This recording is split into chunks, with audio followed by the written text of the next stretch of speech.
it is the prelude to the mega conference. And we have had an immense response from all of you. And we wanted each one of you to have an opportunity to present on this platform.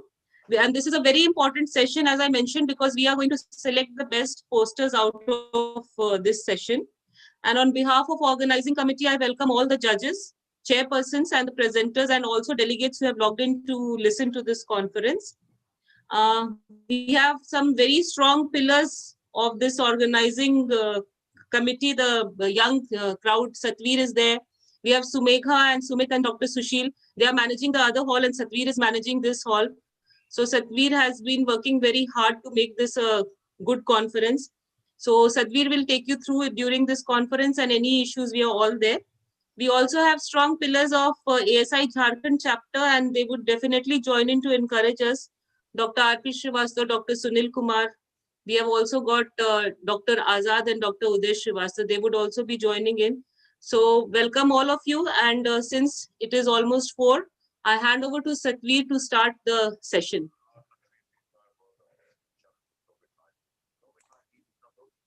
Yes, Satvir. A very good evening to all of you, especially the esteemed chairpersons and our delegates who have worked very hard for their presentation. I know for a lot of people, it is the first time when they are presenting, and there were a lot of glitches while they were doing that, and I hope we made them comfortable, and I hope they will present it in a very well manner. And so let's start with the presentation.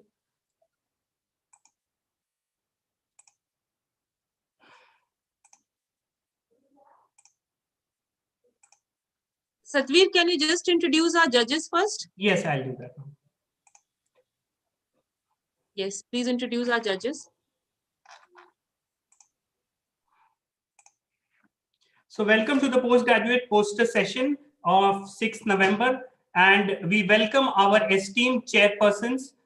To join his first chairperson and judge is Dr. S.S. Chauhan. He is a professor of surgery at Tata Main Hospital, and his qualifications are MBBS, MS, DNB, and GI surgery from AIMS. He has been worked in the pioneer institutes like Army Hospital as an assistant professor in Delhi, a command hospital as associate professor in Chandi Mandir, in AFMC Pune as an associate professor. In AFMC Pune, he was promoted to professor, and in Army Medical College, he joined as a professor of surgery, and following it, he is professor of surgery at Tata Manipal Medical College. I welcome, sir. So our next judge is Dr. Nalini Kant Chaudhary. Sir is a consultant surgeon at Bokaro Surgical Clinic, Bokaro. Sir has done MBBS and MS, and he has served in the health Dost government of Bihar from 1978 to 2000. During his period, he also served as an RSO and a registrar in the Department of Surgery in JLN MCH Bhagalpur. Sir has 7 publications, and he was the organizing chairman of Jasicon 2015 and chairman of ASI Jharkhand chapter 2018. We welcome Dr. Nalini Kant Chaudhary. Our next esteemed judge is Dr. Vinay Pratap. Sir is a professor in the Department of General Surgery at RIMS Ranchi. Sir has an MBBS, MS, FMAS, FICS, and FIGES. Sir is a graduate and postgraduate from DMCH Lakhisarai, and sir is an examiner to various MBBS, MS in the various university. Sir started laparoscopic surgery in RIMS way back in 2001. And sir has enormous publications in national and international journals. We welcome Dr. Vinay Pratap, sir.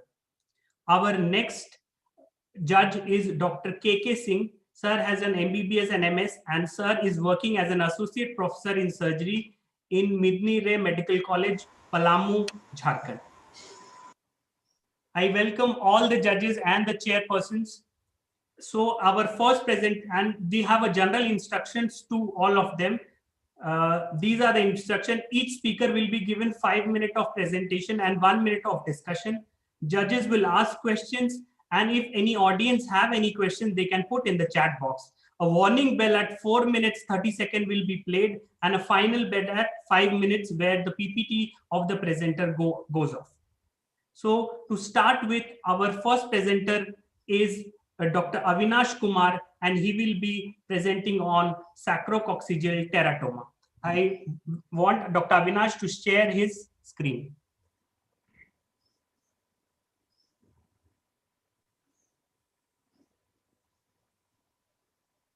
Dr. Avinash Kumar, please share your screen. Please unmute yourself.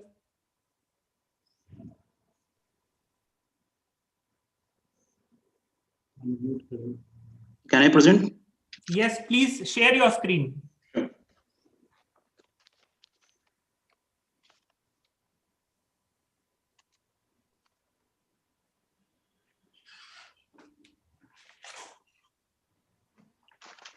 Good evening, sir.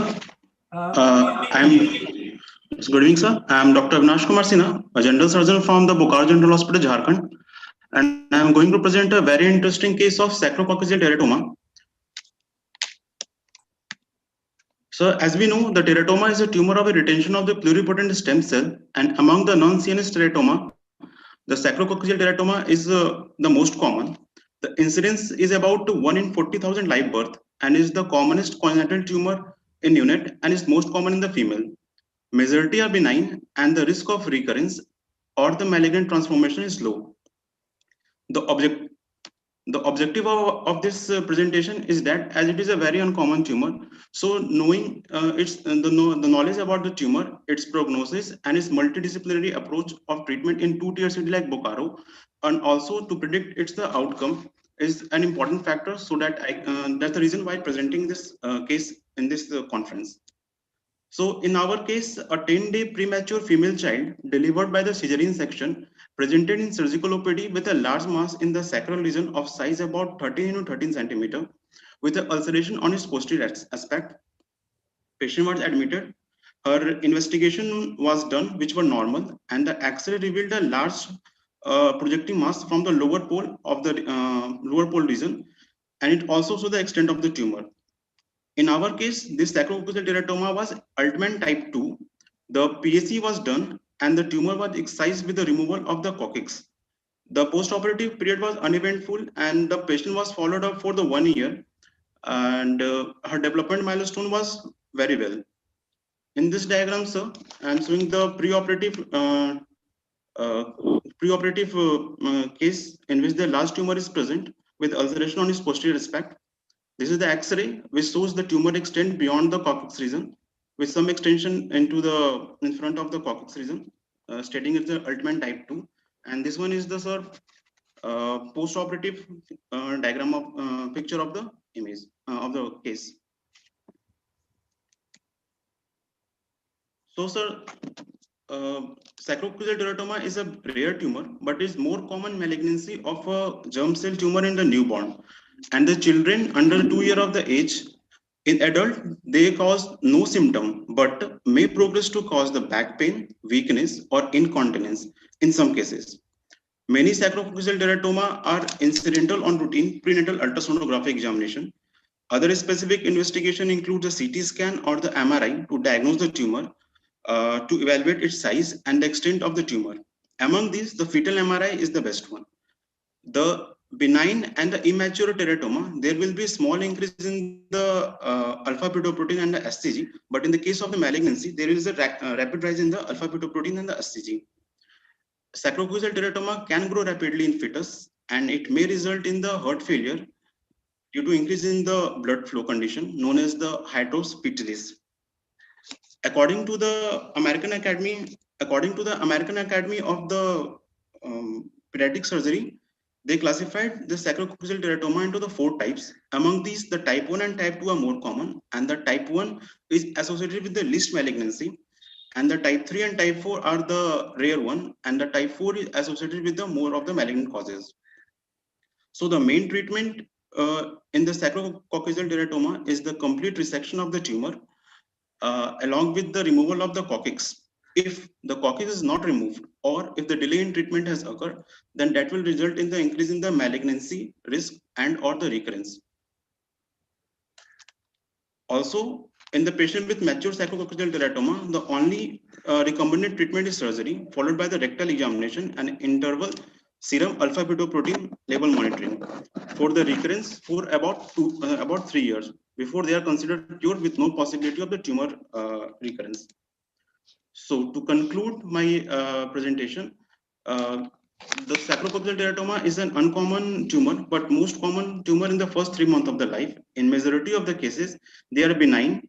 The risk of malignant transformation is low, and it is important to recognize the tumor pathology in order to have the clinical expertise that offer the timely and appropriate multidisciplinary intervention. Along with that, the monitoring with the alpha fetoprotein and ultrasound is also a key to detect the postoperative complication. So these are references. Thank you, sir. This state the golden ribbon, which indicates a childhood cancer symbol, and the September is the awareness month for the carcinoma in the childhood and adult and the adolescent age group people. Thank you, Dr. Avinash. Thank you, sir. Any inputs from the judges?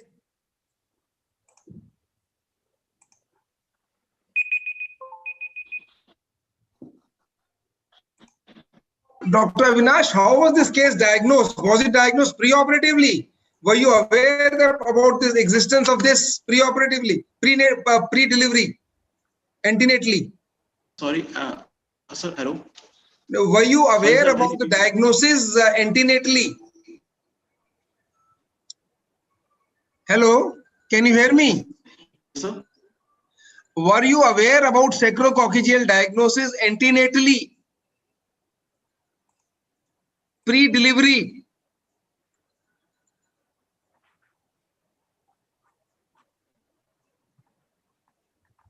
I think Is Avinash there? Avinash is got disconnected, I guess.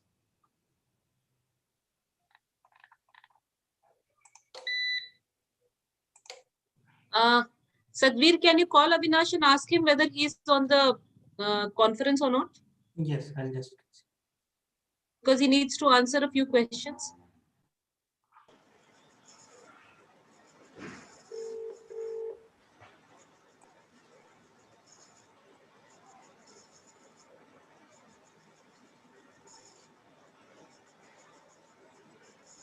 He's reconnecting, ma'am.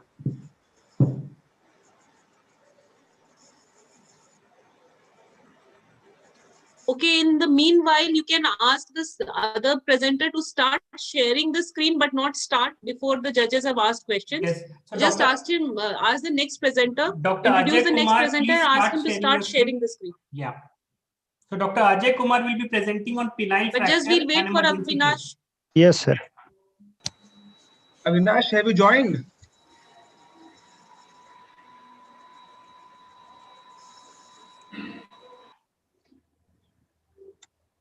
Hello. Avinash, yes. Yes, sir. Yeah, Sorry, Avinash, Yes, sir. were you aware of the diagnosis antenatally, and will that make any difference? Sir, as the patient was presented after 10 days of the birth, sir, so if it was diagnosed antenatally, then it can give a probable diagnosis of the teratoma, sir. How was the Depending upon delivery? How was the delivery done on this lady? by cesarean section, sir. By cesarean section. So, what is the aim of presenting this poster? Sir, being a very uncommon tumor, sir, it is being a very uncommon tumor, sir. It is we must know the prognosis and outcome of this tumor in the 10-day or in the very early birth child, sir. Okay. And its management protocol, sir. Okay. If Dr. Vinay Pratap or Dr. Nalin has to have anything, they can please go ahead and ask.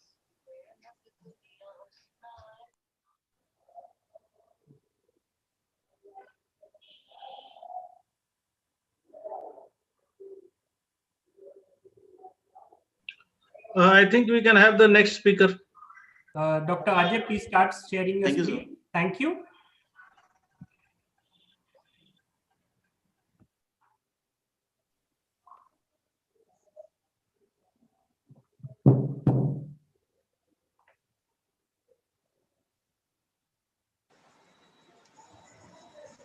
Please present.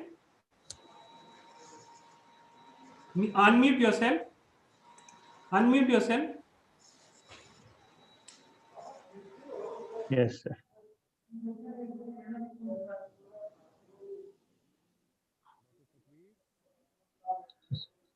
Penile fracture defined as rupture of tunical region of corpus cavernosum caused by blunt trauma to the erect penis. There are several etiological factors, but blunt trauma abdomen during coitus is most common cause. Other factors include fall, forceful manipulation or masturbation, or rolling over the erect penis and penile curvature. Classical clinical features are hearing a popping sound after buckling of the penile shaft during sexual intercourse, rapid formation of penile hematoma, and loss of the erection. Case report. A 25-year male present to the emergency room after 11 hours of the complaint. Complaints are of swelling, discoloration, and determinants of the penis after sexual intercourse. The patient was able to pass urine without any difficulty, without any blood over the urethral meatus. Physical examination revealed the swollen ecchymotic penis. Tenderness present over the shaft of penis, more over the right side. Operative feature. On operation, penile exploration was done through the subcoronal incision, a 5 mm tear on the lateral and caudal dorsal aspect of the right corpus callosum, and evacuation of hematoma and repair of the defect were performed using absorbable suture. His post-operative course was uneventful. These are pictures showing pre-operative eggplant deformity due to substantial subcutaneous hematoma. On intraoperative, there is intact of a dartos fascia after separating the hematoma collection inside the buck fascia after repair this picture. Penile fracture is classified simple and compound. Unilateral fracture are common 87% of cases in some series and very rarely bilateral, reported in 1.9%. Cavernosogram could have been done to rule out the bilateral rupture. The right cavernosa seem to have preponderance for fracture due to postulated right side of penile and anatomical weakness. Concomitant urethral injury occur in 10 to 58% of cases. Recurrent penile fracture is a very rare event. Recurrence can also occur at different locations, including contralaterally, ipsilaterally, or at same side. Diagnosis of penile rupture may be slowly made on history and clinical examination. Conservative management include the use of compression bandage, fibrinolytic, ice pack, urethral catheterization, anti-inflammatory agent, sedative, and anti-androgen. Commonly reported complications following conservative management include severe penile angulation, painful erection, arteriovenous fistula, infected hematoma, abscess formation, and impotence. Complication of erectile dysfunction in patients who are treated with surgical and conservative management was 4 and 50% respectively. Three types of incision generally used: incision directly over the defective side, circumscribed degloving incision, also called lobster subcoronal sleeve operation, inguinal scrotal incision. An incision directly over the identified defect of the corpus cavernosum allow minimal dissection of neurovascular bundle, less traumatic, and can be performed under local anesthesia at day-care surgery, but does not allow the complete evaluation of both corpora cavernosa and corpus spongiosum. A subcorneal circumferential degloving incision required general anesthesia, extensive dissection of the rapid extensive dissection, and said to provide excellent exposure, but may associated with impaired penile sensation or distal screen necrosis. The inguinoscrotal incision due to lesion that involve at the base of penis. The subcoronal incision appear to more popular than inguinoscrotal and direct incision over the defect. Conclusion. Penile fracture is rare surgical emergency. The diagnosis mainly based on history taking and physical examination, with classical symptom of hearing sudden cracking and snapping sound, followed by sudden pain, determinants, and deformity of the penile. Immediate surgical exploration and primary repair produce good outcome in respect to widening erectile and sexual function. Thank you. Thank you, sir. Thank you, Dr. Ajay. We should have inputs from our esteemed judges. Dr. Ajay, Yes, sir. can fracture penis repair on itself? Sir, And if, what will be the outcome? sir, conservatively managed, but chances of complication is little bit higher, sir. How does it repair if you don't operate?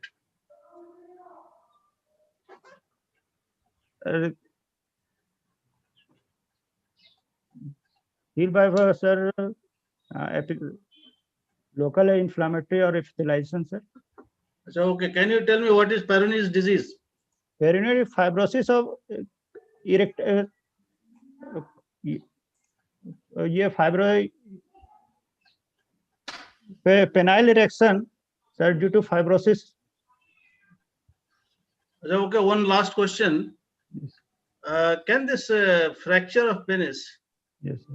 not treated surgically, left to heal by itself and repair by natural process, Yes. can it lead to infertility? Infertility, not, sir.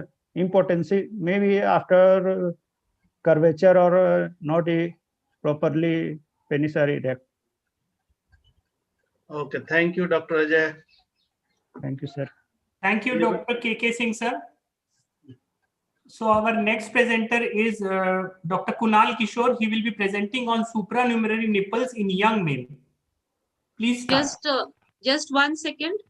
Before we start, we have Dr. Sunil Kumar, who is the organizing chairman, and Dr. Uday Srivastav, who is the chairman. They have joined in. Just like to welcome them to the session. Sir, welcome to the session. Thank you. We are quite Welcome, enjoying Dr. and Sunil. welcome to everybody.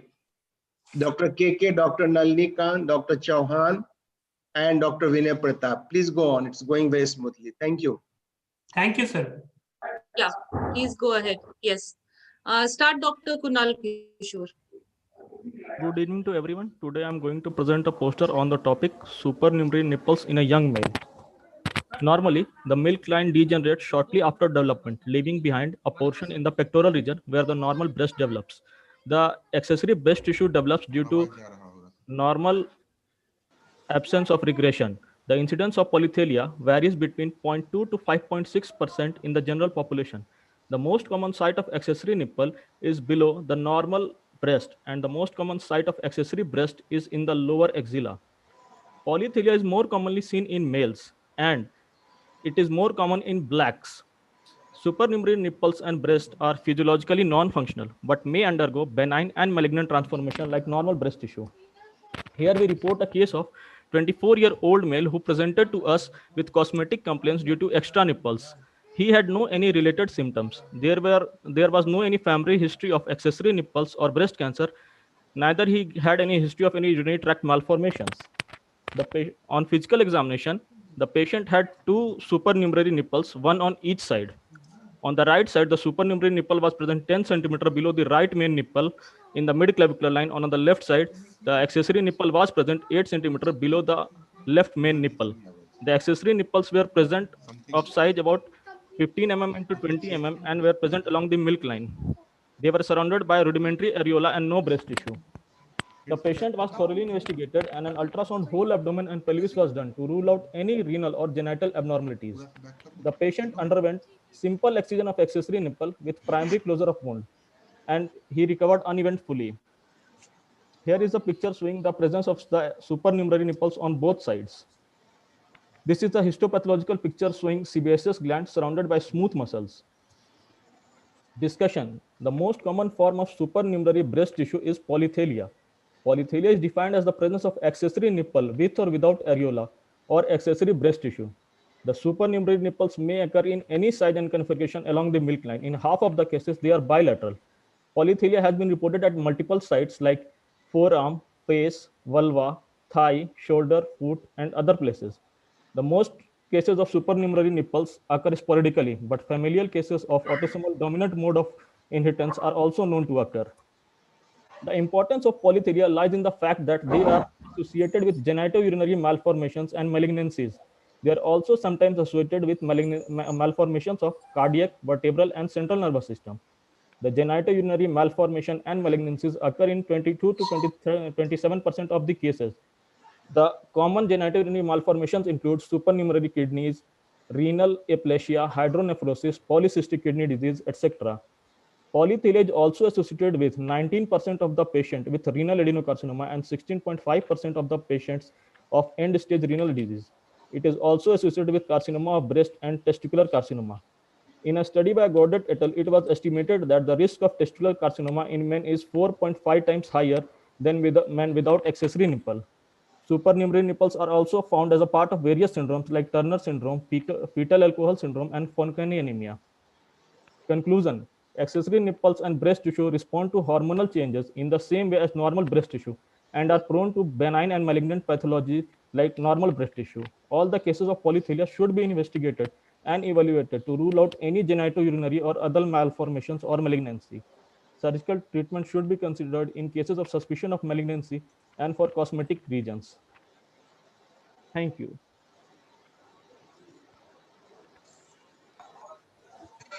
Okay, Dr. Kunal, it was a nice paper. Thank you, sir. You spoke Hello. about polythelia. Hello. Can you tell me what is polymastia? Hello. Polymastia is the presence of extra accessory breast tissue at locations other than the normal breast tissue. Hello. Milk line, along the milk line. Hello. Means, so how does it differ from polythelia? Sir, polythelia is basically extra nipples at along the milk line, whereas polymastia includes accessory breast tissue, which may include nipple or not. Something, tell me about supernumerary nipple syndrome. Sir, supernumerary nipple syndrome, it is... Have you heard of it? No, sir. Syndrome means something more is also associated with 1 or 2, 3 conditions. Yes, okay. sir. Hello. Sorry, I will request Dr. Nalini Kant to ask a questions. There is problem with my audio. Hello. Yes, sir. Sir, we can hear you. Please We can go hear ahead. you, sir. Okay. Dr. Kunal. Yes, sir. Sir, you can ask your question. Please ask. Yeah. Do you know about Kazawek classification of supernumerary nipple? Yes, sir. I know it. Kazawa classification? Yes, sir. It was proposed in 1915, sir. And type 1 includes, sir, the presence of accessory glandular tissue along with nipple and areola. The type 2 contains, sir, nipple and glandular tissue. The type 3 includes areola and glandular tissue. The type 4, sir, includes only nipples. And the type 5 includes nipple and areola. And the type 6 includes areola only. And the type 7 includes a patch of hair only, sir. Okay. Thank you. Dr. Kunal, what will happen if you don't treat him? Suppose you have not operated him. So what will happen? What is the complication which can happen untreated? Sir, since the supernumerary nipples respond to the supernumerary nipples and breast tissue respond to changes like normal breast with hormonal changes, it may grow in size or may develop a lump or also may undergo carcinomatous changes. Males. So Yes, in sir. males, what hormonal changes you expect to occur in this thing? No, sir. In males, there is increased chances of, sir, carcinoma breast, sir, due to polythelia, sir. Okay, then. Thank you. Okay, thank you, Dr. Kunal. Thank you, our judges, for this wonderful questionnaires. So our next presenter is Dr. Kriti Patel. He will be presenting on SMA syndrome. Please start your screen share. And please unmute your mic.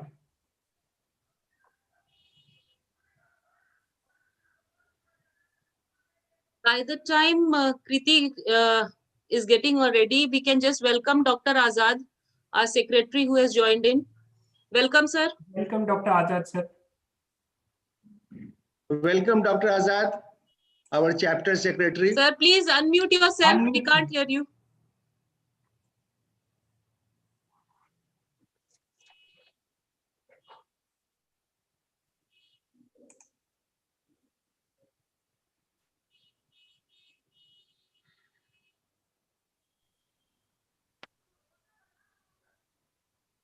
Okay, let's start. We'll hear from Dr. Azad shortly. So please, Kriti, start.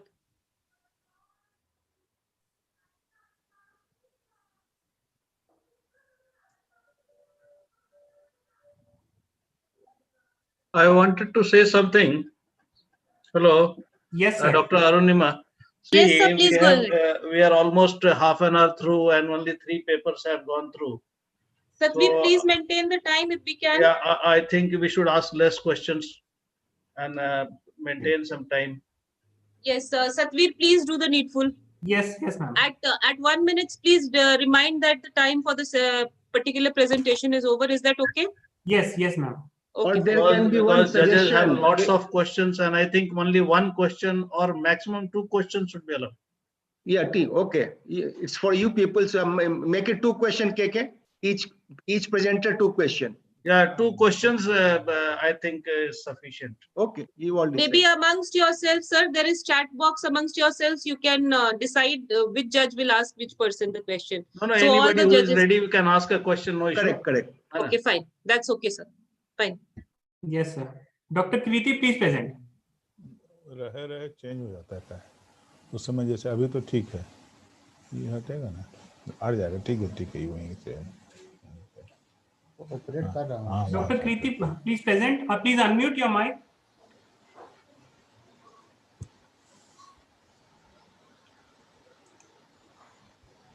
Dr. Kriti, please unmute your mic.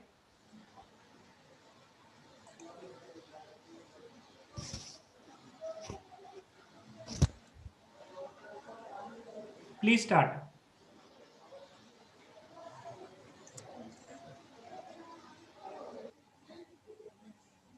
वहाँ का screen है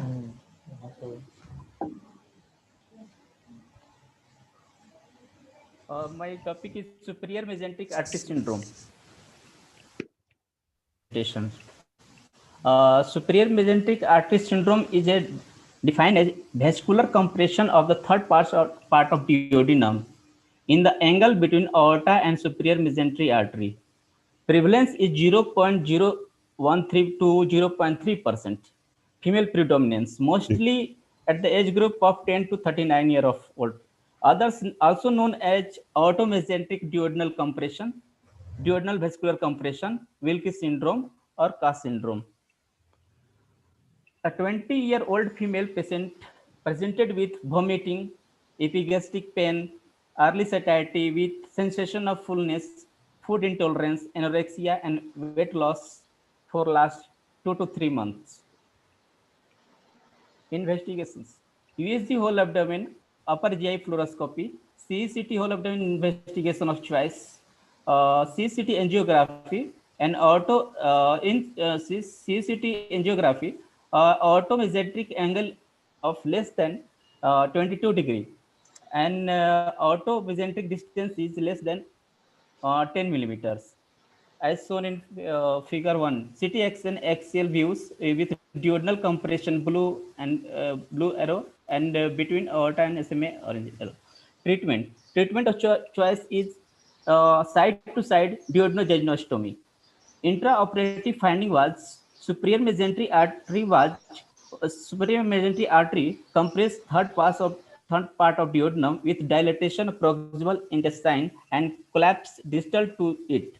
Side-to-side duodenogenostomy was done. Post-operatively, there was no any complication. Patient was discharged on post-operative day 10th. Conclusion: superior mesenteric artery syndrome is a very rare entity. It has been associated with a wide range of predisposing factors, presented with features of upper GI obstruction and recent abrupt weight loss. Thank you.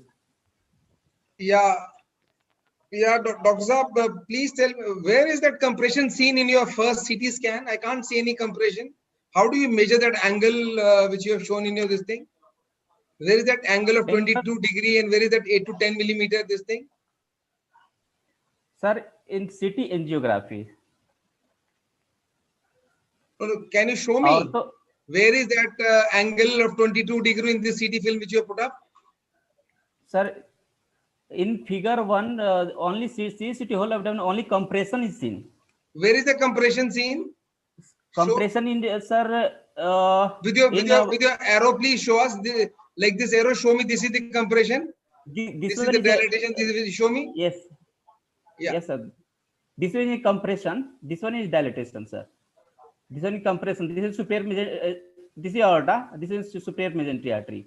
A blue line was showing, sir, compression of third part of duodenum. Okay. Okay. Sir, CCT angiography, there is no hair film, but sir, was in report, automesenteric angle was less than 22 degrees. Okay. Thank you. Thank you. Time up. So we'll have our next presenter. Thank you. So our next presenter is Dr. Hikeno, and he will be presenting a large blue dome cyst of blood good. So please start sharing it, Dr. Hikeno.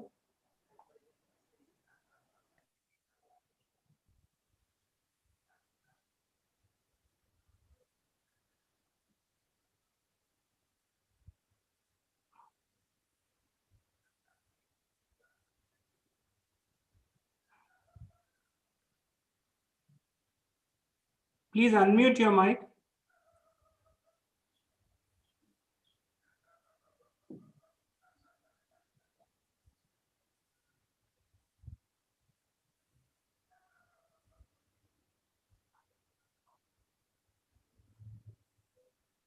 Good evening, everyone. Today I'll be presenting a poster on a case report of a large blue dome cyst of blood good of breast. Cysts within breast parenchyma are fluid-filled epithelial-lined cavities that vary in size from microscopic to large palpable masses. The term blue dome cyst was first employed to designate a benign cyst filled with straw-colored fluid and a blue-colored capsule. Breast cysts are generally small and multiple. They are usually benign and present at premenopausal age group. They are often multiple, may be bilateral, and mimic malignancy. And hence, proper investigation and treatment should be planned. Case presentation. We present a case of a 60-year-old postmenopausal woman who presented to our department with complaint of right breast swelling for the past 1 year, which was painless but slowly increasing in size. No previous history of any breast disease or any other significant surgical or medical illness in the past. On local examination, left breast and bilateral axilla was found to be normal. However, left breast appears significantly enlarged with engorged veins. Nipple and areola appears distorted and enlarged as compared to the left side. On palpation, a lump was palpable, measuring about 15 into 10 centimeter, with 10 cystic consistency, well-defined and regular margins, smooth surface, and no associated tenderness or nipple discharge. Lump was fixed to nipple areola complex, but not fixed to underlying muscle and chest wall. Following this, patient was taken up for ultrasound of bilateral breast, which showed a large cystic avascular space occupying lesion in the right breast. Aspiration of the lump was done, which showed hemolyzed blood-like content, brownish in color. FNAC was then done, which revealed features suggestive of benign breast cyst, and no malignant cells were seen. Patient was then prepared for surgery, as the cyst of this size and volume is unlikely to resolve by merely repeated aspiration. Cyst excision was done, along with excision of right nipple areola complex. About 500 ml of opaque brownish fluid was aspirated intraoperatively. Defect was then closed after securing proper hemostasis. Patient had an uneventful post-operative recovery and was discharged home on the 5th day post-surgery. This is the picture, first picture showing the aspirated fluid, which is brownish in color. Picture 2 shows the local examination of the patient. Right breast appeared to be enlarged, and nipple areola complex is stretched and enlarged. Picture 3 shows the post-operative picture of the excised cyst wall, measuring approximately around 15 into 8 centimeter.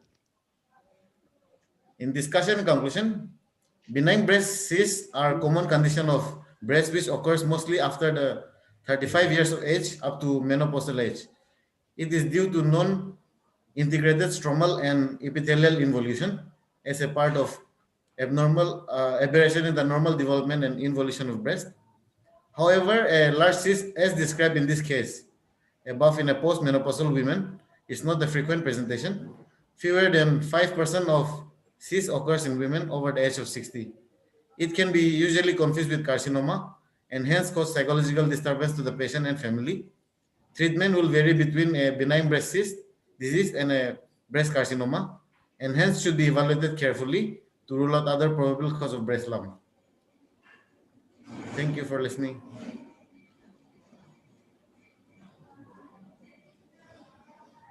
Can we have the questions, please? Yeah, Dr. Saab, was there any option of sparing the nipple and areola, or they had to be excised?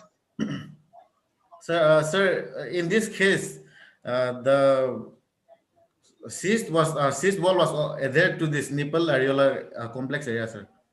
That's why it had to be excised. So, did you thought of doing any reconstruction is possible to create areola nipple? Because this leads to otherwise a very cosmetically unpleasant sight. Yes, sir. Yes, sir. Sir, in case of if the nipple areola complex can be spared, we can only do cyst excision, sir. But then in this case, if you have to excise it, is it possible to reconstruct it? Yes, sir. Reconstruction can be tried, sir. Okay, thank you. Thank you, sir. Thank you. Our next presenter is Dr. Apur Kumar Nayak, and he will be presenting a rare case and a baffling case report of strangulated internal hernia through a mesentery. Dr. Apur, please start sharing. Montage hai kali. Am I audible, sir? Yes, sir. Thank you, sir. Please start your presentation. Good afternoon, everyone. Myself, Dr. Apur Kumar Naik, will present a rare and baffling case report of a strangulated internal hernia through mesentery. Introduction. Acute intestinal obstruction is a common clinical condition presenting in the emergency room. Internal hernia is a rare etiology for this condition. An internal hernia is defined as a protrusion of the intestine or other abdominal organs through a congenital or acquired aperture within the peritoneal cavity. The reported incidence of internal hernia ranges from 0.6 to 5.8% of all small bowel obstructions. Diagnosis of internal hernia is very problematic in emergency room, especially in resource-limited countries where urgent imaging studies are difficult to get. The case we are reporting about is a rare experience where we found a spontaneous internal hernia of a segment of ileum through its own mesentery. Our patient was a 22-year-old married female with 8 weeks of pregnancy, having no history of abdominal trauma or previous surgery, presenting in emergency with abdominal distension for 14 days and vomiting of 6 days with associated pain of 6 days.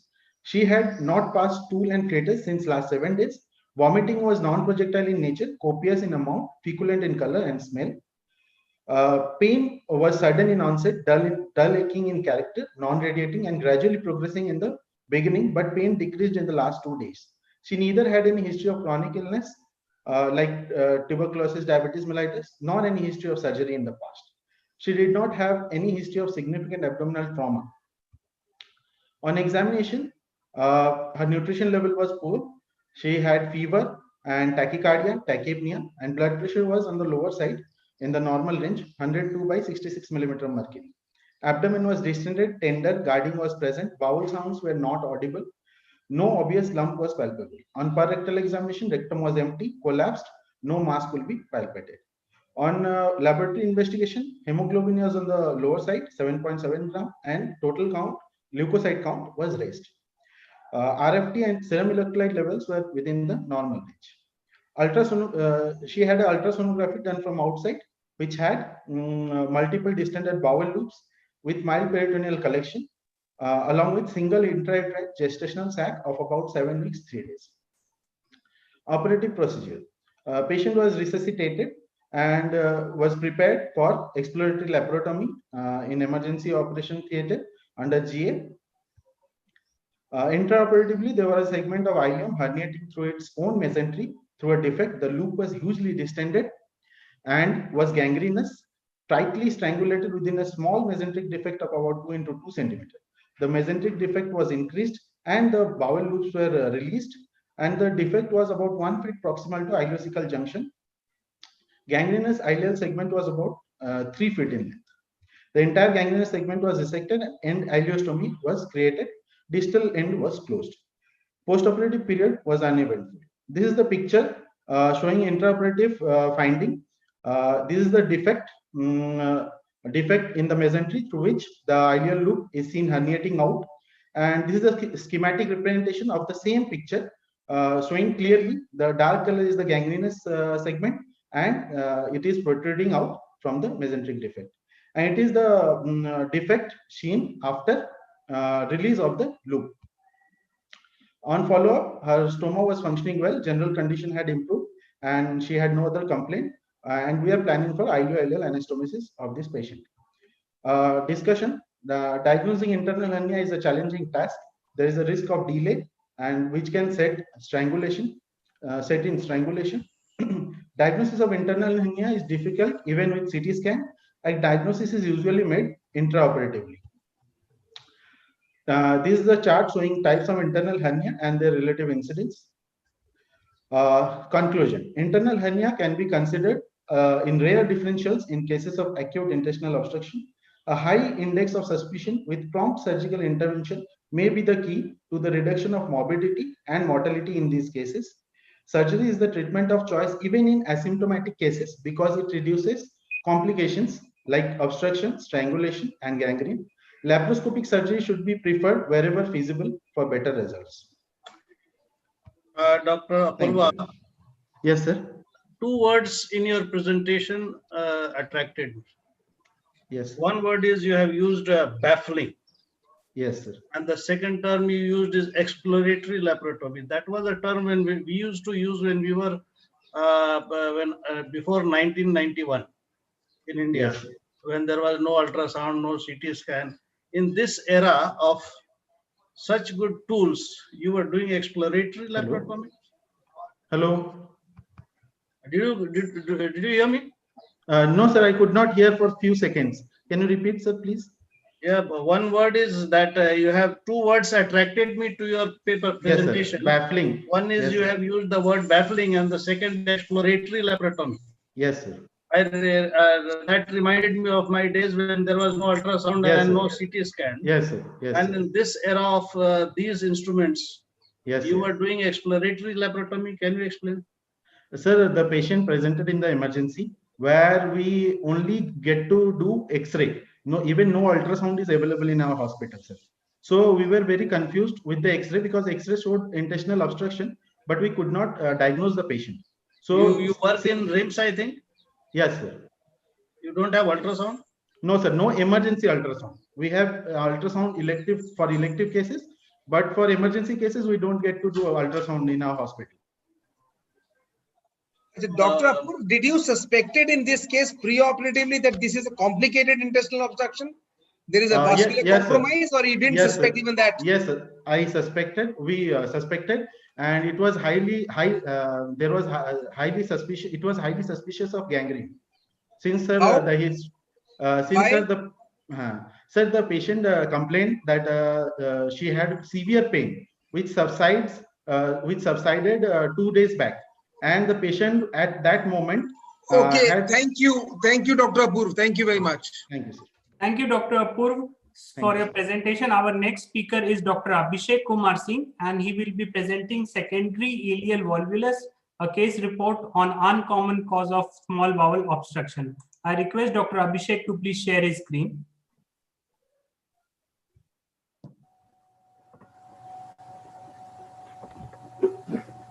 Hello. Hello. Hello. Yes, Yeah, we can hear you. Please go ahead. Yeah. Good evening, delegates. Today, I am presenting the rare case of small bowel obstruction, secondary ileal volvulus. Small bowel volvulus is a rare entity in the differentials of acute interstitial obstruction, presents with pain in central abdomen, distension of abdomen associated with vomiting, and no passage of stool and flatus. Prompt clinical diagnosis is necessary to combat the increased risk of morbidity and mortality. Further, it relies on the surgical team as to how to approach in the presented situation of the patient for the favorable prognosis of the condition. Case report: a 40-year-old male patient presented with sudden onset of pain abdomen for 3 days, associated with distension of abdomen and vomiting for 3 days, and not passing flatus but passing stool for 3 days. On examination, his vitals were normal and abdomen was distended with mild tenderness and absent bowel sound. On X-ray, abdomen straight, dilated bowel loops were present with multiple air fluid levels in the central abdomen. On clinical and on the basis of X-ray, diagnosis was made as acute intestinal obstruction. After initial resuscitation and nasogastric decompression, and on laparotomy, small bowel was distended with the ileal stricture at around 10 cm proximal to IC junction, and ileal segment was rotated on its axis just proximal to the structure. As bowel was healthy, derotation of the twisted segment with resection of the stricture segment was done. End ileostomy was made from the proximal segment of ileum and closure of the distal segment. And after 3 months, when patient came for closure of the stoma, end to side ileotransverse anastomosis was done. Figure 1 is the intraoperative photograph showing the ileal stricture, and this figure 2 we can see the ileal volvulus which is proximal to the stricture. Discussion: volvulus is a kind of mechanical obstruction with twisting or axial rotation of a portion of a bowel around its mesentery. The most common site of volvulus is located at the sigmoid colon, followed by cecum. So volvulus of the small bowel accounts for less than 7% of all cases of small bowel obstruction. It may be categorized into primary or secondary. In primary, there is torsion of a segment of small bowel mesentery in the absence of congenital bands or postoperative adhesions. In secondary, there is an underlying lesion upon which the mesentery can twist, including various causes like adhesive bands, mesenteric or omental defects, volvulus around the stoma. It can occur at any age, but primary type mainly occurs in children and young population, whereas secondary type is seen in the older age group. The clinical symptoms varies from sudden onset of pain, abdomen with distension of abdomen followed by nausea and vomiting. Severity depends on the degree of vascular compromise following the obstruction. X-ray of abdomen shows large dilatation of small bowel loop, signifying small bowel obstruction. Contrast enhanced CT scan of abdomen pelvis is the investigation of choice, which shows the Whirl sign, and it has a sensitivity of 60% and specificity of 94%. The mainstay of management is exploratory laparotomy at the earliest to prevent the strangulation of the bowel and hence the gangrene. Appropriate surgical treatment depends on the intra-op findings on the operation table. Depending on the site of volvulus and the length of gangrenous segment, either primary resection and anastomosis is done or ileostomy can be done. Conclusion: mortality from this clinical entity is directly related to the time elapsed from symptom onset to surgical intervention. So the final and appropriate decision is always made on operation table by the operating team. So the reporting of such uncommon cases with varied intra-op conditions makes the surgeon aware of the different possible options to combat and the outcomes associated with that. Thank you, sir. Yeah, Dr. Saab, please tell me, is it possible to diagnose volvulus preoperatively? And if so, how? Sir, we can diagnose the obstruction preoperatively No, on the I'm basis asking volvulus. I'm asking volvulus. Is it possible to diagnose volvulus preoperatively? Yes, sir. How? It is possible. How? So, on X-ray we can diagnose, and on CT scan, sir, we can diagnose. So, was it done in this case? Yes, sir. X-ray was done. It showed the dilated. It just showed the dilated bowels with air fluid levels, multiple air fluid levels. So we suspected as a small bowel obstruction. Did you did you preoperatively suspected any vascular compromise in the bowel? Did you expect it to be a complicated obstruction with a bowel viability issues? Yes, sir. As the vitals were normal but the and tenderness was present, we did suspected that bowel might be gangrenous, but patient did not have TLC raised and fever. Thank you. Thank you, sir. Thank you for your nice presentation. Our next speaker is Dr. Akash Kumar Gupta, and he will be talking about malrotation of intestine in adult with acute intestinal obstruction. Please start your screen share.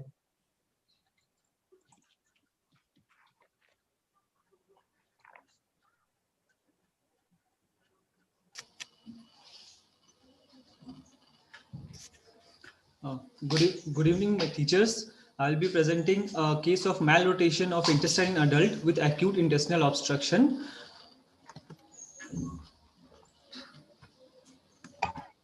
Intestinal malrotation is a congenital anomaly presenting in first few months of life.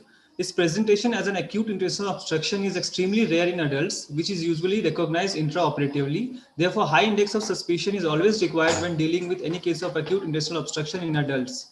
In my case, a 35-year-old male presented with pain abdomen and distension of abdomen for last 5 days, vomiting for 3 days, and not passing stool and flatus for last 3 days. On physical examination, there was abdominal distension, mild tenderness all over abdomen. Distal rectal examination revealed ballooning of rectum. On auscultation, high-pitched metallic sound along with gurgles was heard at the time of presentation, which was later not audible. We then sent the patient for plain X-ray abdomen in supine erect position, which showed the dilated bowel loops as shown here in the images. Laboratory test which we could do in the emergency was only the hemoglobin, which was 8.5 gram per dl, sodium, potassium, the values are shown here, calcium and creatinine level. On presentation, immediately we did a Riles tube insertion, an IV line was secured, Foley's catheterization was done. Patient was then taken for exploratory laparotomy after the workup. On exploration, cecum was found to be free and rotated along with the 10 cm of distal ileum with gangrenous changes. Ascending colon and transverse colon was collapsed and present on the left side of the abdomen. Right side of the abdomen was empty. DJ flexure was found to be on the right side of spine. Gangrenous cecum and distal 10 cm of ileum was dissected. Proximal ileum was taken out as an end ileostomy after closing the other end of ascending colon. Ascending colon was marked by non-absorbable suture for future purpose. Post-operative, no complication was noted other than mild surgical site infection. Patient was discharged on post-operative day 10 on functional stoma with an advice to follow up after 2 months for stoma reversal and definitive surgery. Here is the image which was taken intraoperatively. As we can see the dilated cecum with appendix here and the ileum which was gangrenous on table. And here is the image which is showing the gallbladder on right side of the abdomen which is empty. We can't find here the ascending colon or the hepatic flexure, as well as the DJ flexure is seen on the right side of the spine. Cecal volvulus is usually presented as distal small bowel obstruction. Plain films of abdomen show distal small bowel obstruction with a dilated cecum in the epigastrium or the upper left quadrant. Malrotation of the intestinal tract is a product of aberrant embryology. Because the consequence of malrotation associated with midgut volvulus may be catastrophic, so an understanding of the anatomy, diagnostic criteria and appropriate therapy for this emergency condition is imperative. The presentation of intestinal malrotation in adult is rare and occurs in approximately 0.2 to 0.5% of cases. The goal of the surgery was to decompress the obstruction and fix the cecum in right lower quadrant, if not strangulated. And as it was strangulation, so right hemicolectomy is a definitive procedure which we will be doing later. Thank you. Thank you, doctor. I wish if Dr. Nalini or Dr. Vinay Pratap ask some questions to the presenter.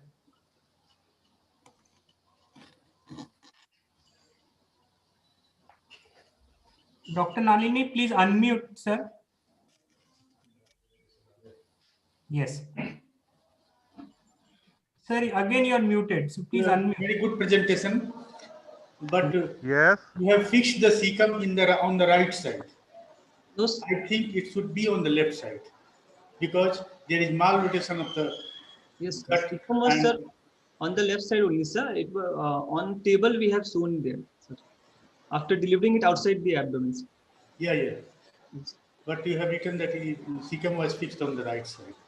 As there was malrotation, we usually fix the cecum on the left side. hello. Yes, sir. Yes, Dr. Nalini, sir. Good. Go on. Okay, so we move on to our next presentation, which is T-cell lymphoma, an interesting variant by Dr. Rajesh S. So please start sharing your screen, Dr. Rajesh.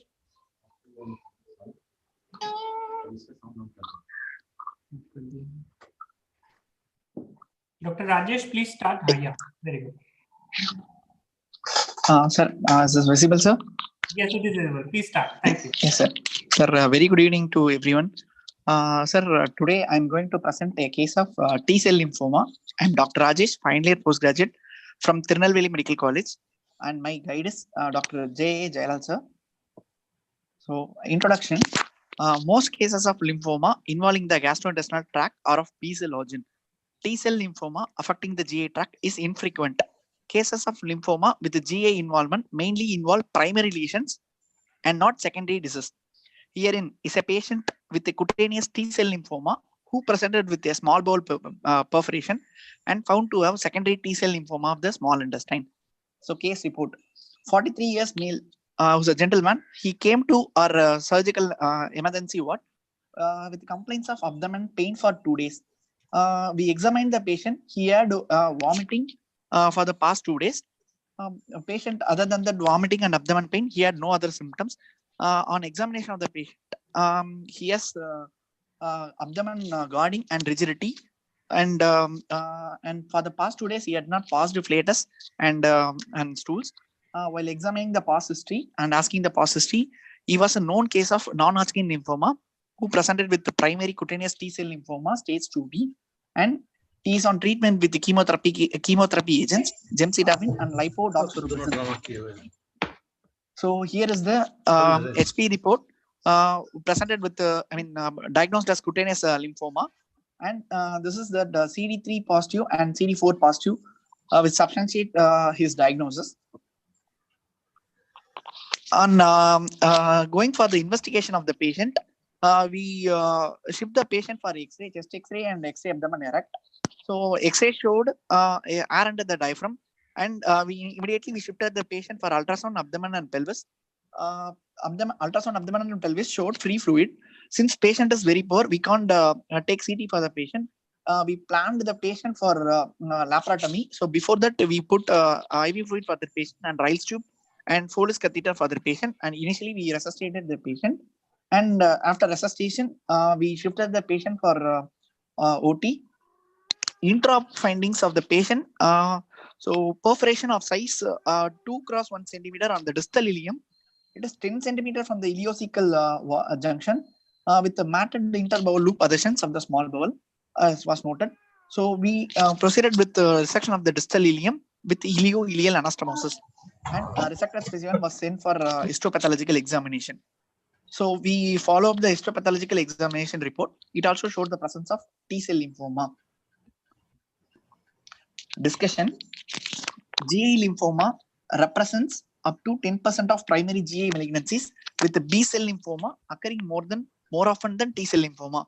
Cutaneous T-cell lymphoma, a type of non-Hodgkin lymphoma, is diagnosed by the presence of malignant T-cells in chronically inflamed skin. Earlier presentation is limited to skin patches or plaques, but in 1/3 of the patients, the disease spreads to blood, lymph nodes, and visceral organs. The most frequent site of GI involvement is the stomach, followed by small intestine and ileocecal area. The incidence of perforation in biopsy-proven GI lymphoma found that 59% of the perforations were associated with diffuse large B-cell lymphoma.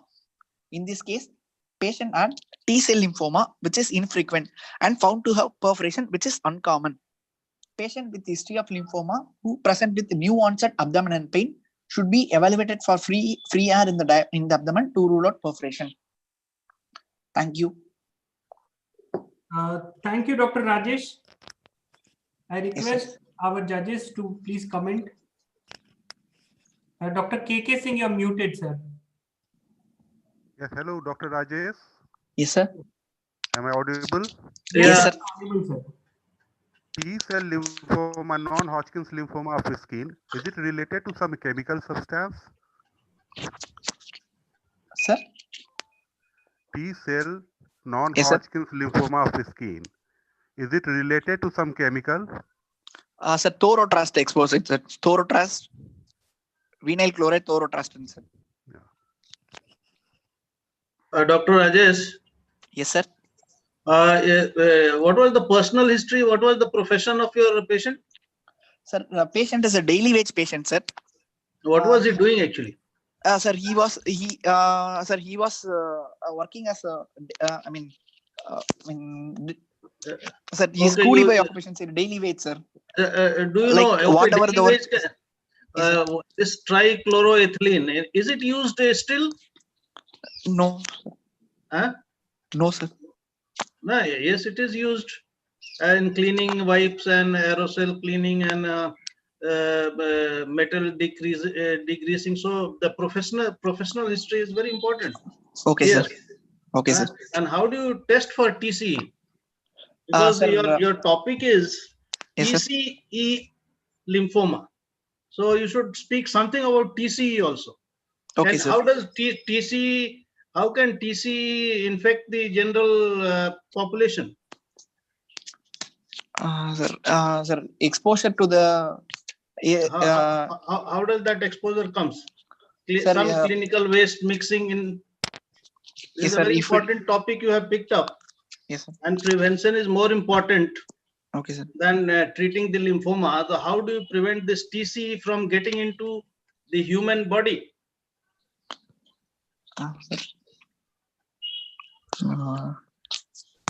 Okay, thank you. No idea, sir. Please, Thank you. please go and read something about this.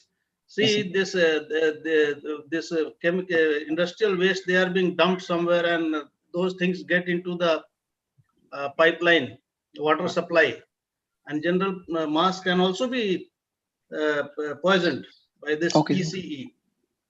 Okay, and the Yes, sir. people working in refrigeration industry, in cleaning and industry, all these things which you are using in domestic purpose also, you should be very careful. Okay, sir. Okay, thank you. Thank you, Dr. KK sir and Nalini sir for throwing us a lot of light on it. Our next presenter is Dr. Chandan Kumar, and he will be presenting on compound volvulus, a rare entity of bowel obstruction. Dr. Chandan, please start sharing your screen.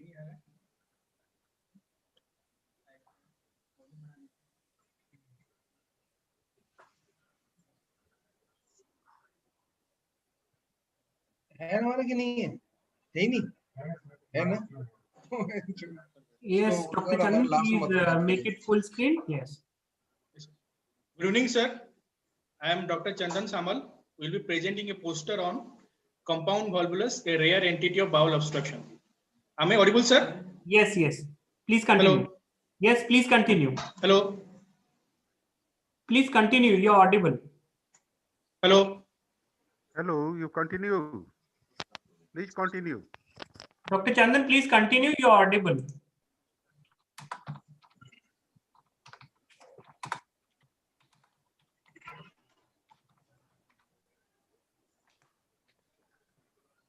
Hello. Yes, you're audible. Am I audible, sir? Yes, yes, you're audible. Please continue.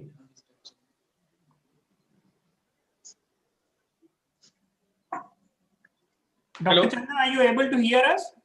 You are audible. Yes, please sir. Am I audible, sir? Yes, please continue. Am I audible, sir? Yes, yes. Okay, thanks. Introduction. The compound volvulus is also known as iliosigmoid knot or double volvulus, is the twisting of ileum around the base of sigmoid or the vice versa. Compound volvulus is more common between third and fifth decade of life and more in male. Iliosigmoid knot is a rare cause of intestinal obstruction that rapidly progresses to gangrene of ileum as well as the sigmoid colon. The case report, a 35-year-old lady presented at the emergency with 2 days history of abdominal pain, which was sudden in onset and severe in nature, involving the whole abdomen. Pain was associated with distension and bilious vomiting for same duration. X-ray abdomen erect was done and multiple air fluid level with dilator loop was seen.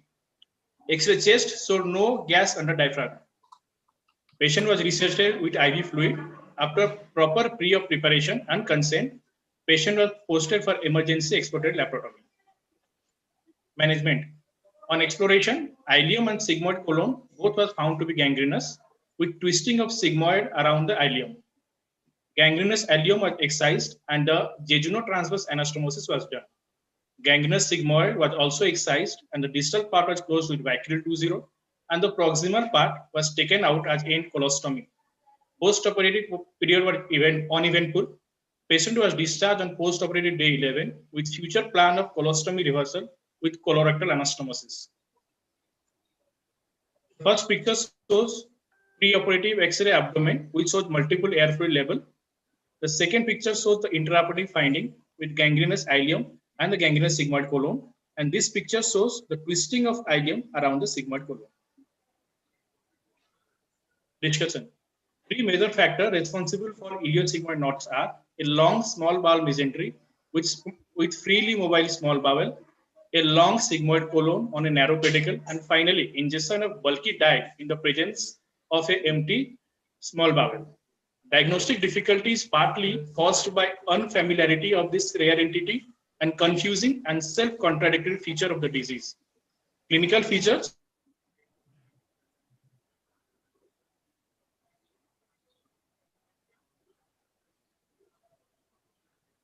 I think there is an interruption with Dr. Chandan's presentation. Dr. Chandan, are you able to hear us?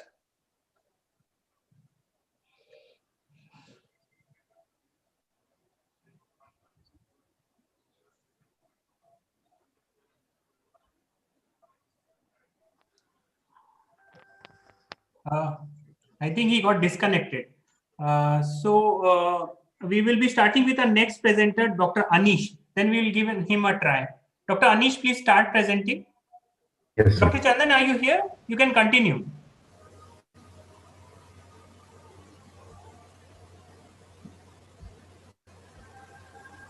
Yes, Dr. Chandan, please continue.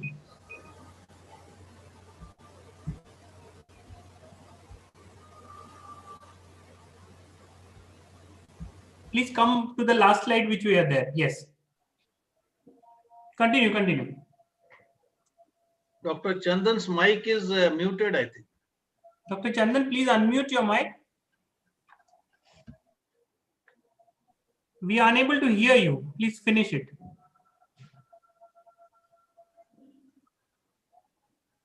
Okay, give him time in the end. He can start again and complete. Okay, sir. If the next speaker we'll is have a ready. question session for Dr. Chandan at the end. So our next presenter is Dr. Anish, and he will be presenting a case report on poorly differentiated signet ring adenocarcinoma of duodenal bulb. Please start your screen share. Yes.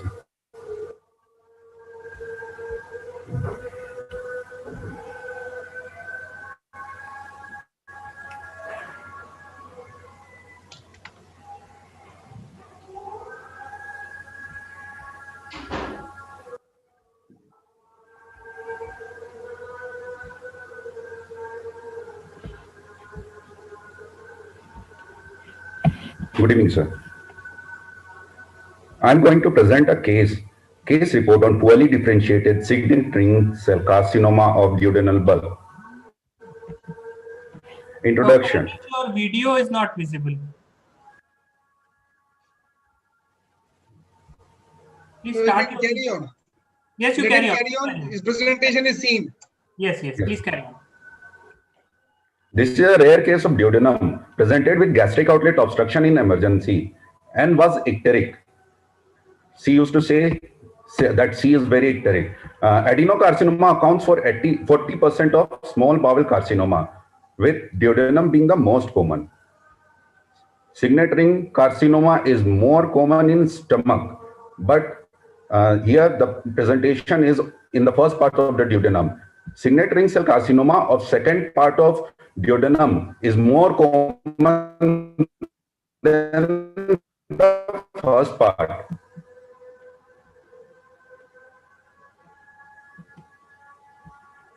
Yes, please continue.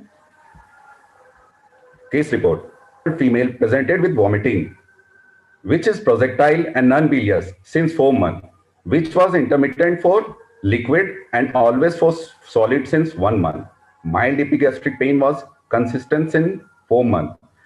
She had history of melena, pallor and icterus present with epigastric fullness, no lump palpable per abdomen. On ausculto percussion, stomach is delineated 1 centimeter above the umbilicus, and normal findings on DRE.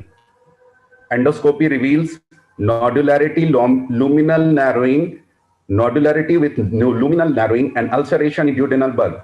Multiple biopsies taken with which diagnosed to be a signet ring cell carcinoma, which was poorly differentiated of duodenal bulb. Exploratory laparotomy done with midline incision, in which pancreatic involvement with suprapyloric and infrapyloric lymph nodes involvement was present. A mass was palpable in the duodenal bulb and transverse colon, with involvement of porta hepatis and omentum, for which anterior gastrojejunostomy with jejunojejunostomy with cholecystostomy and loop ileostomy done, and omentum sent for HPE.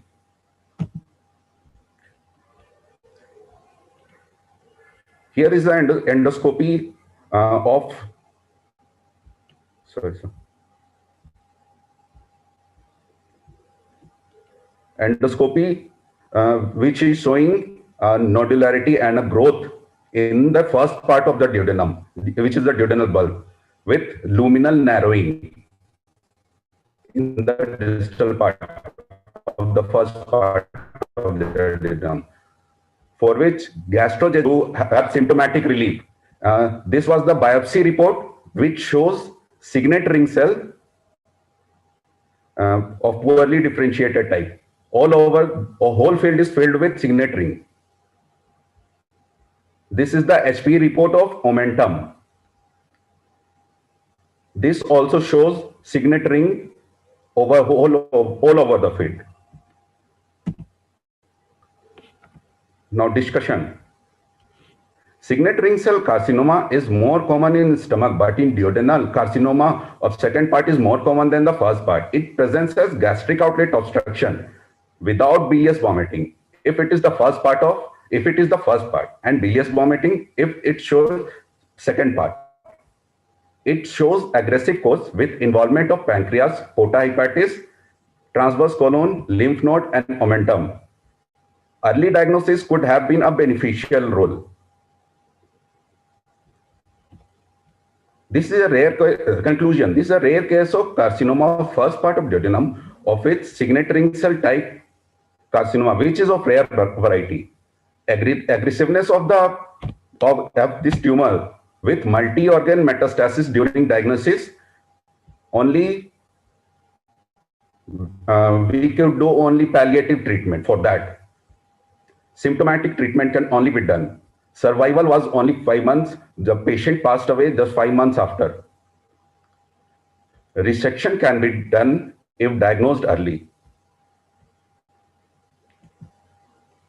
with radical resection. These are the references. Dr. Anish, your time is up. Yeah. Dr. Sadhvir, we'll thank him and we'll go to the next presentation. We'll just leave it there only. So our next presenter is Dr. Amit Anand. He will be presenting on mesenteric cyst during pregnancy, a case report.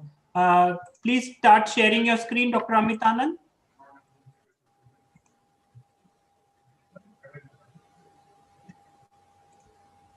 Dr. Amit Anand, please start sharing your screen.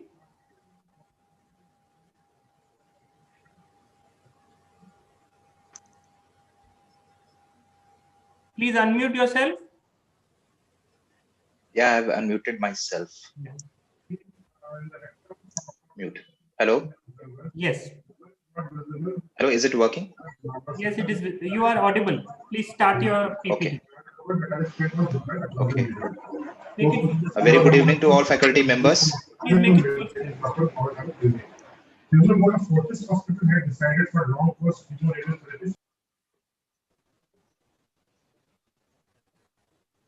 Hello.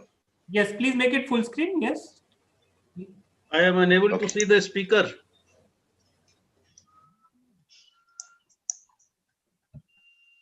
Please start. Hello. Am I audible? Yes, you're audible. Please start. Okay. Okay. Very good evening to all faculty members. I, Amit Anand, Junior Resident Academic of RIMS Ranchi, is going to give a presentation on mesenteric cyst during pregnancy. Action. Cyst can occur in the mesentery of either the small intestine or the colon, usually small intestine 60% and colon 40%. Less than 1% case has been reported in the descending colon, sigmoid, and rectum. It occurs most commonly in adults, with twice as common in women as in men. The presentation varies from asymptomatic to vague abdominal pain to acute pain. The mainstay of treatment is complete excision of the mass. Now the case report. A 35-year-old Hindu married female, Gravida 1, Para 1 in second trimester pregnancy, was admitted in the emergency department for abdominal distension since 1 year and abdominal pain since 2 days. My patient was apparently asymptomatic 1 year back. Then she noticed a swelling in the periumbilical region of lemon size. It was insidious and it gradually progressed to a watermelon size. It was associated with pain over the swelling, which was sudden in onset, dull aching in nature, gradually progressive without any movement of pain or diurnal variation. There was no aggravating factor but got relieved after taking medication. There was no history of fever, vomiting, or altered bowel habits. The patient was conscious and well oriented with stable vitals. On per abdomen examination, a non-tender mobile spherical swelling was present involving whole quadrants of the abdomen of size approximately 20 into 15 centimeter. It had smooth surface and was cystic in consistency. Per vaginal examination findings and digital rectal examination findings were within normal limits. Systemic examination findings were within normal limits. Her ultrasound of abdomen and pelvis revealed large pelvico-abdominal cystic mass measuring approximately 22 into 17 centimeter and intrauterine pregnancy with single live embryo. The MRI of the whole abdomen and pelvis was done, and it showed a well-defined thin-walled multiloculated cystic lesion containing thin-walled multiple septa noted arising from left iliac fossa extending left hypochondrium. She underwent exploratory laparotomy in our department under our unit. All vessel organs and uterus were found to be normal, and a cystic lesion was present along the mesentery of ileum. Excision of the cyst was done and was sent for histopathological examination. Post-operative period was uneventful. These are the pictures. These are the intraoperative pictures of the cyst which we got excised. Discussion. Mesenteric cysts are rare pathologic entity. These are mostly benign, having rare risk of malignant transformation. Its incidence is around 1 out of 140,000 cases. It can be classified as chylolymphatic, androgynous, urogenital remnant, and dermoid. Mesenteric cysts are usually asymptomatic and approximately half are incidentally. So I got into a conclusion that there are no suitable medical therapies, and exploratory laparotomy can be done safely for mesenteric cyst after first trimester of pregnancy. These are my references, sir. Thank you, sir. Thank you, Dr. Amit Anand. Do we have any questions from the judges?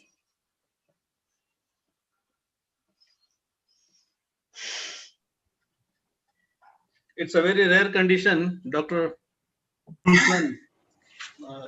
Yes, sir. Dr. Amit. What was the indication for doing the exploratory laparotomy? So it was first of all the patient present abdominal pain in the emergency. Could we have managed it conservatively? So we managed it conservatively. We were trying to manage it conservatively. Yes, sir. Sorry, Do sir. you really need to go and operate? Yes, so sir. what he's asking is, what is the need for doing emergency surgery in a pregnant lady? Were you suspecting any complication, or what would have happened if you're not operated?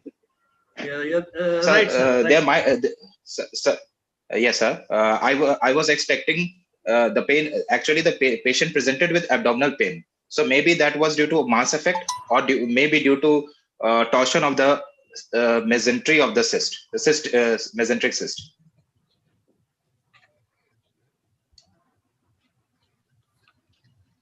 Okay, if that is what you understood. Yes, sir. Okay, thank you. Thank you, Dr. Amit Anand. Now we have Dr. Manoj Kumar Das, who will be presenting a case of abdominal scrotohydrocele in an adult. Please start sharing your screen. Dr. Manoj Kumar Yes, Das. sir. Yes, sir. Good evening, sir.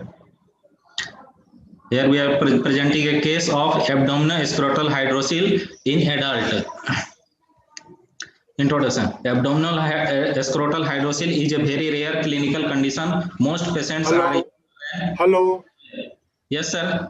Am I audible? Yes, sir, you're audible. Hello. Yes, yes, sir. Sadhvir.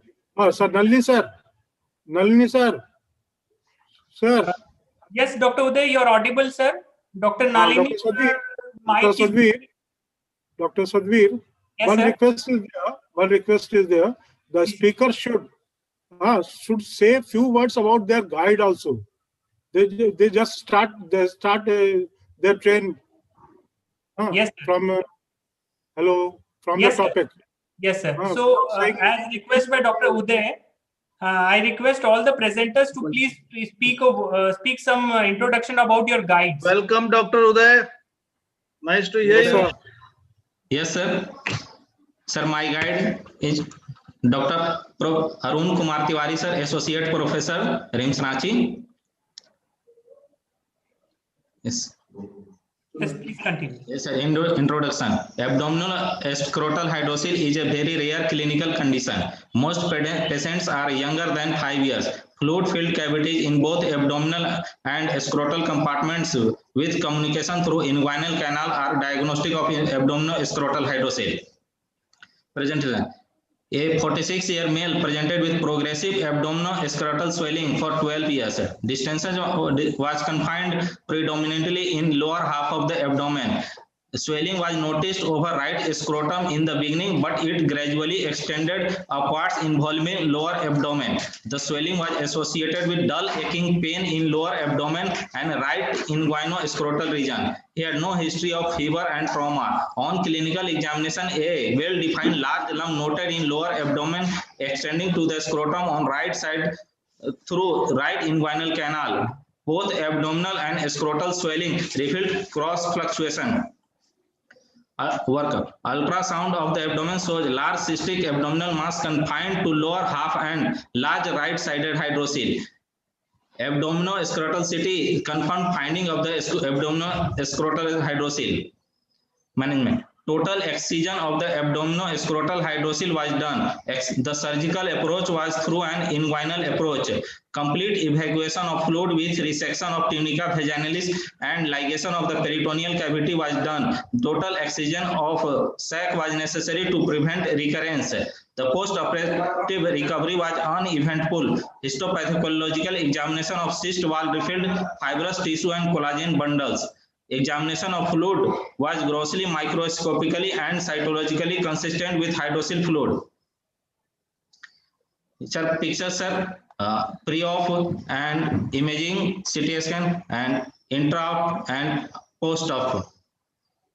Discussion. Abdominal scrotal hydrocele is a rare clinical condition where large scrotal hydrocele communicates with abdominal component through narrow inguinal canal in an hourglass fashion. The etiology of the abdominal scrotal hydrocele is unknown.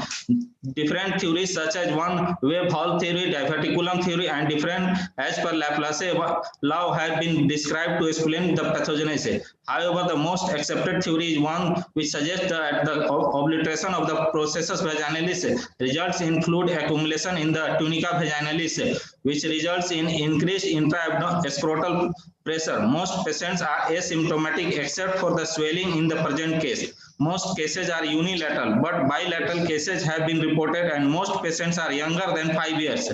Simple cystic abdominal scrotal mass may be presenting feature, or it may be discovered due to compression on the adjoining structures.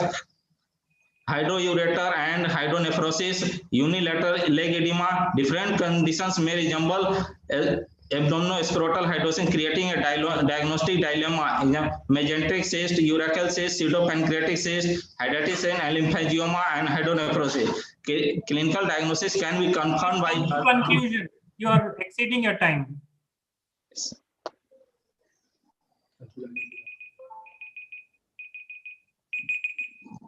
Typically, ultrasound demonstrates encapsulated and echoing echoing fluid collection extending from the abdomen to the scrotum through an inguinal ring.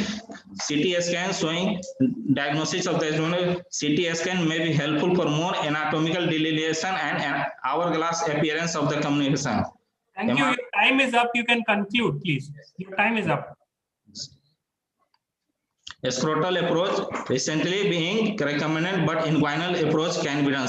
Excision of the sac and ligation of the peritoneal cavity and repair of the inguinal canal are important components of surgery. Thank you. Thank you. Can we have some questions, please?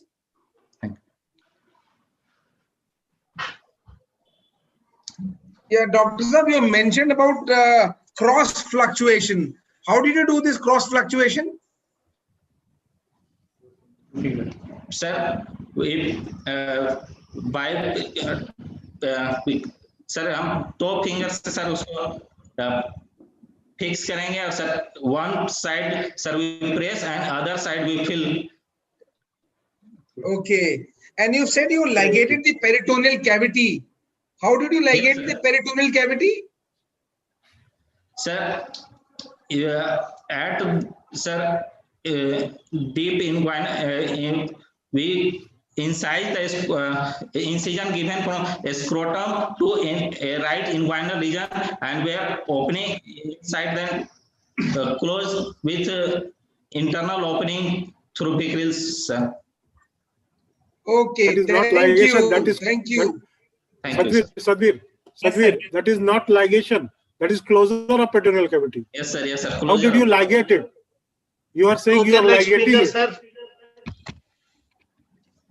Sir. We are running out of time. Okay, okay, thank you. That's very nice. Just a little input from me. Good, Uday, you were asking question, but we will leave to the judges because it will, the time is short. So I will request the judges to take command and just ask one or two questions. Otherwise, we'll be sitting all through it. Okay, go on. Thank you, sir. So our next presentation is a case of solitary neurofibroma at the back, mimicking just like a papilloma, by Dr. Megha. Dr. Megha, please start sharing your screen. Yes, sir.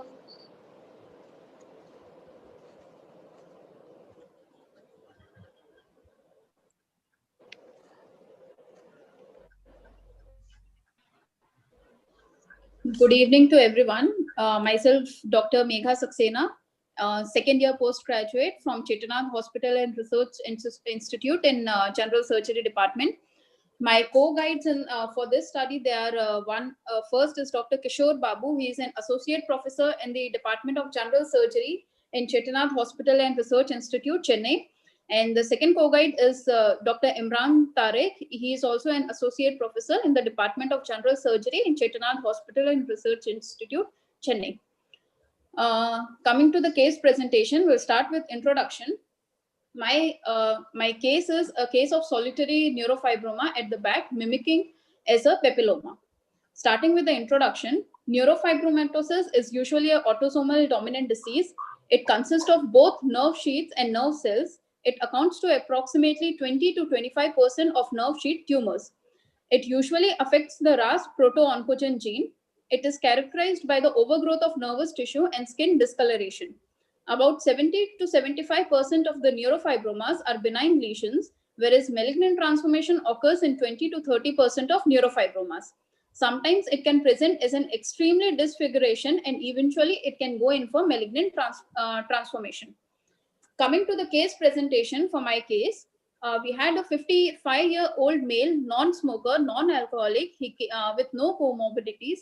He presented to the general surgery department with complaints of swelling at the back for the last 1 year. Swelling was progressive in nature and it was associated with pain for the last 3 to 4 weeks. There was no significant history. There was no history of trauma, no history of swelling elsewhere in the body was there. No history of discharge from the swelling was there. No history of fever. This was the first presentation for the patient, this one. There was no past history of the similar complaint.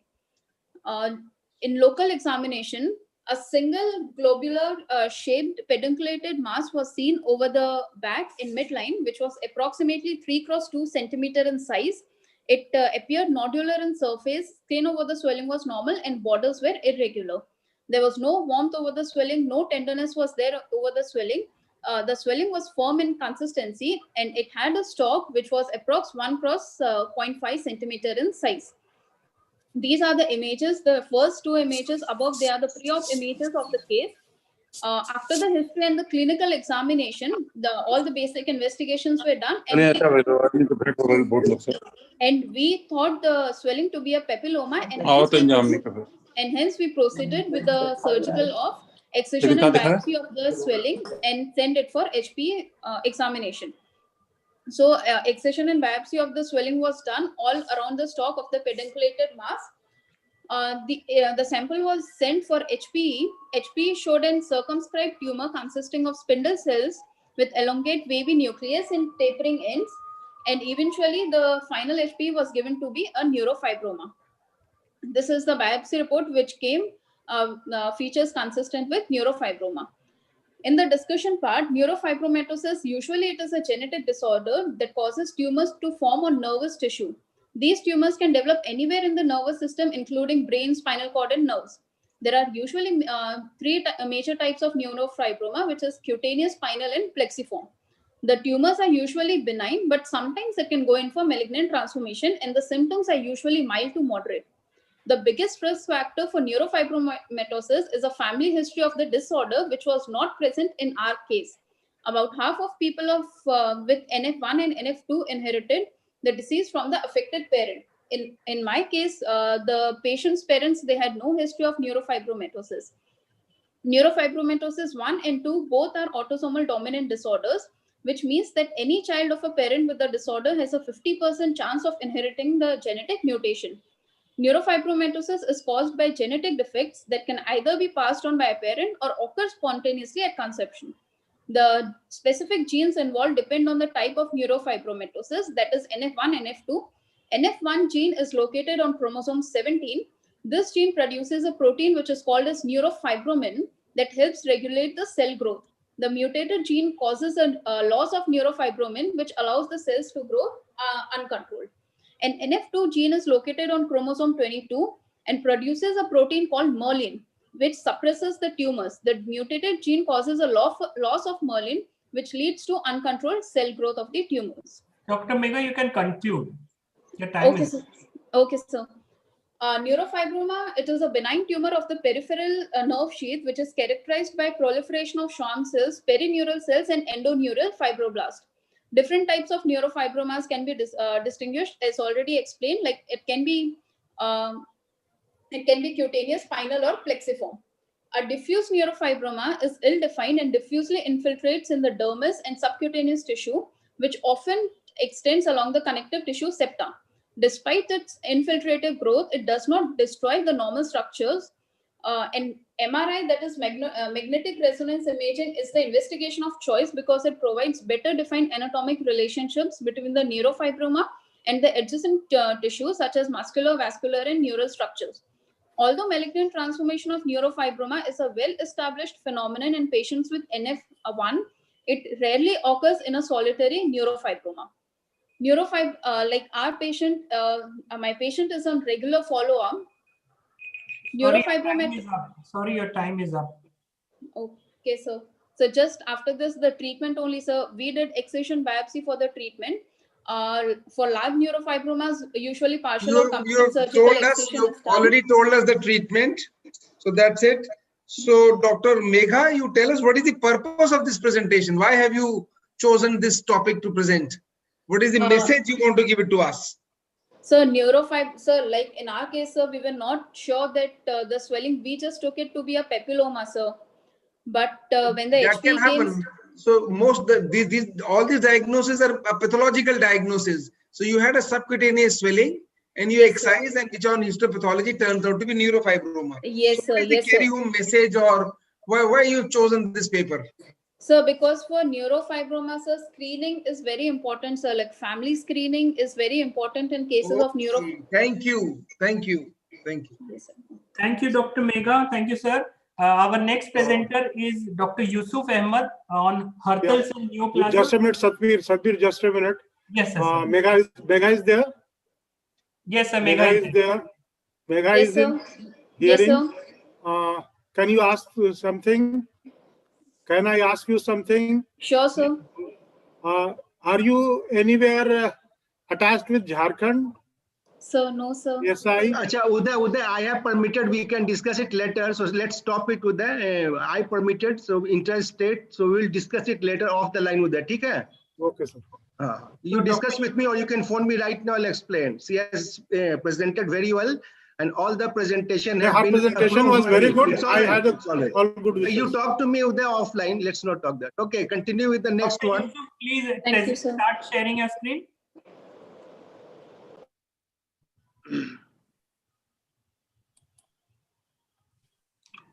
Dr. Nalini sir, please unmute, sir. You want to say something?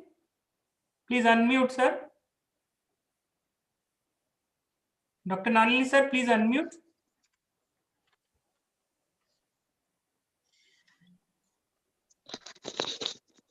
Now it is audible?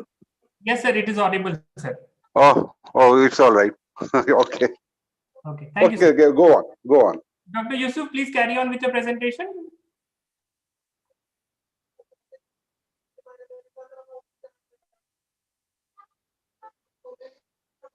Dr. Yusuf, please unmute yourself.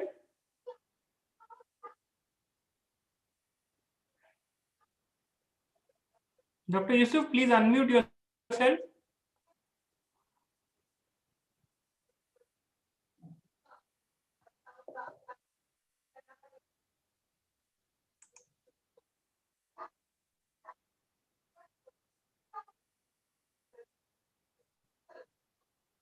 Dr. Yusuf, please start sharing your screen. But we are unable to hear you.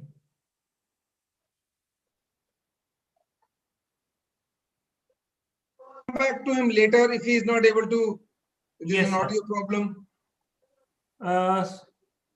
Dr. Yusuf, I think we are unable to hear you. So we can start with the next presenter, giant fibril scrotal tumor by Dr. Arvind Kumar. Dr. Arvind Kumar, please start sharing your screen.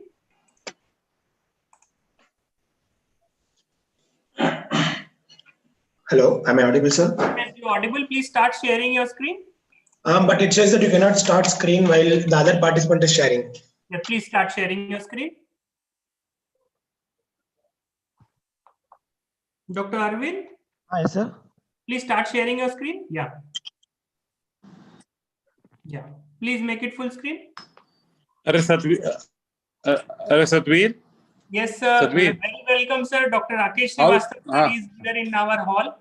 Yes, sir. Satvir? Yes, sir. This is not hall A, this is hall B. No, sir. Is this hall A? Sir. Hall A, sir. Oh, good. So I wanted to come to your hall. Okay, it's okay. Good. Okay, sir. Thank Carry you, sir. on. Welcome, sir.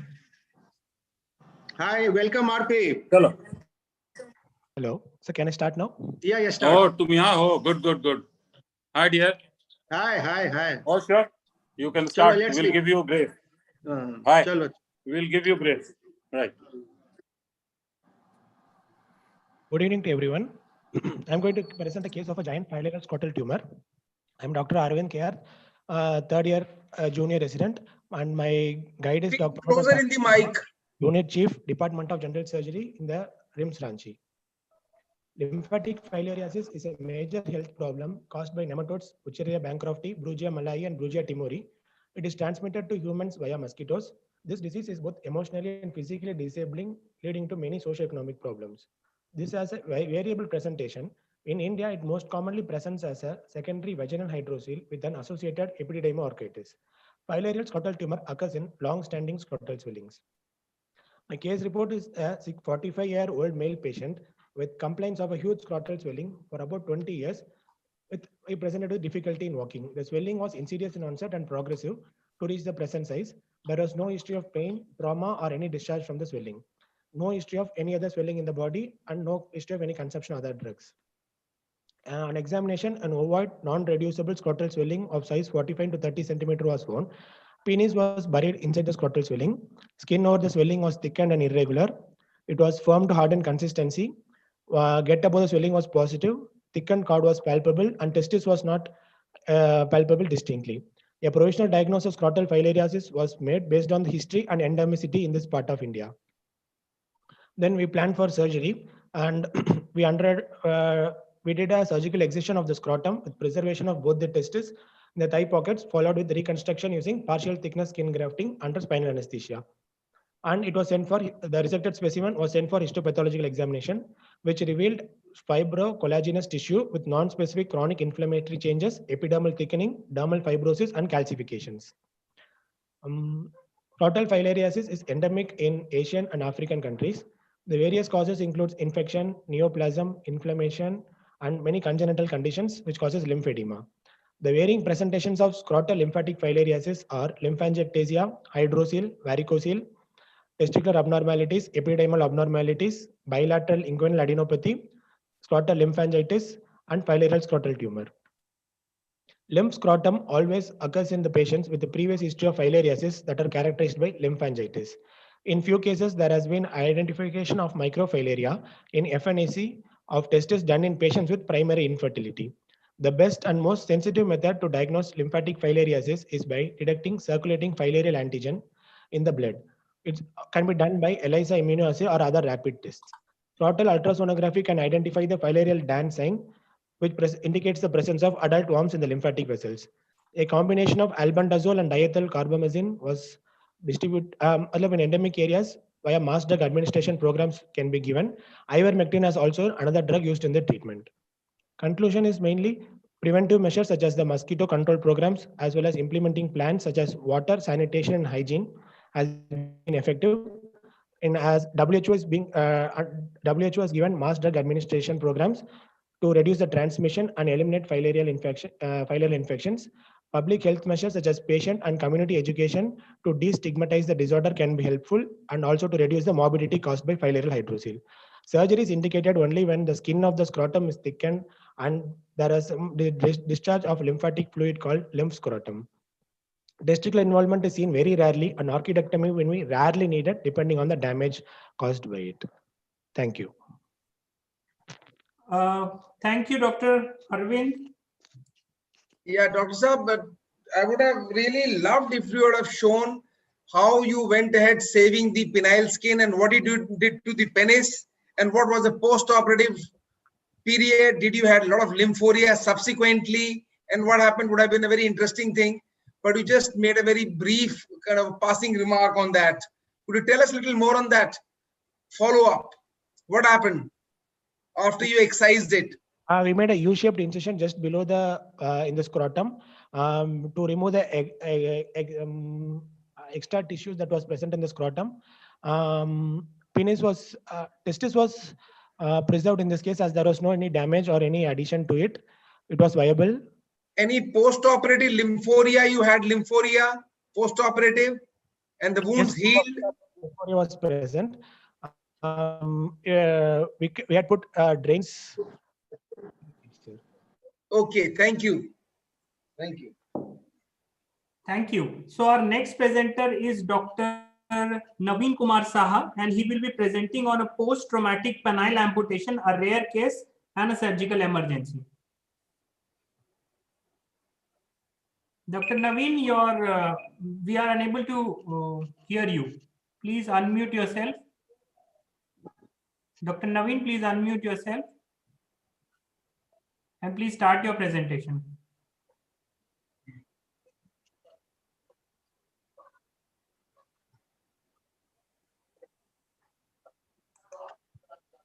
Dr. Naveen, please unmute.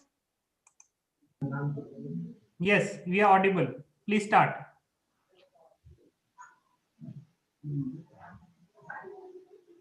Yes, sir.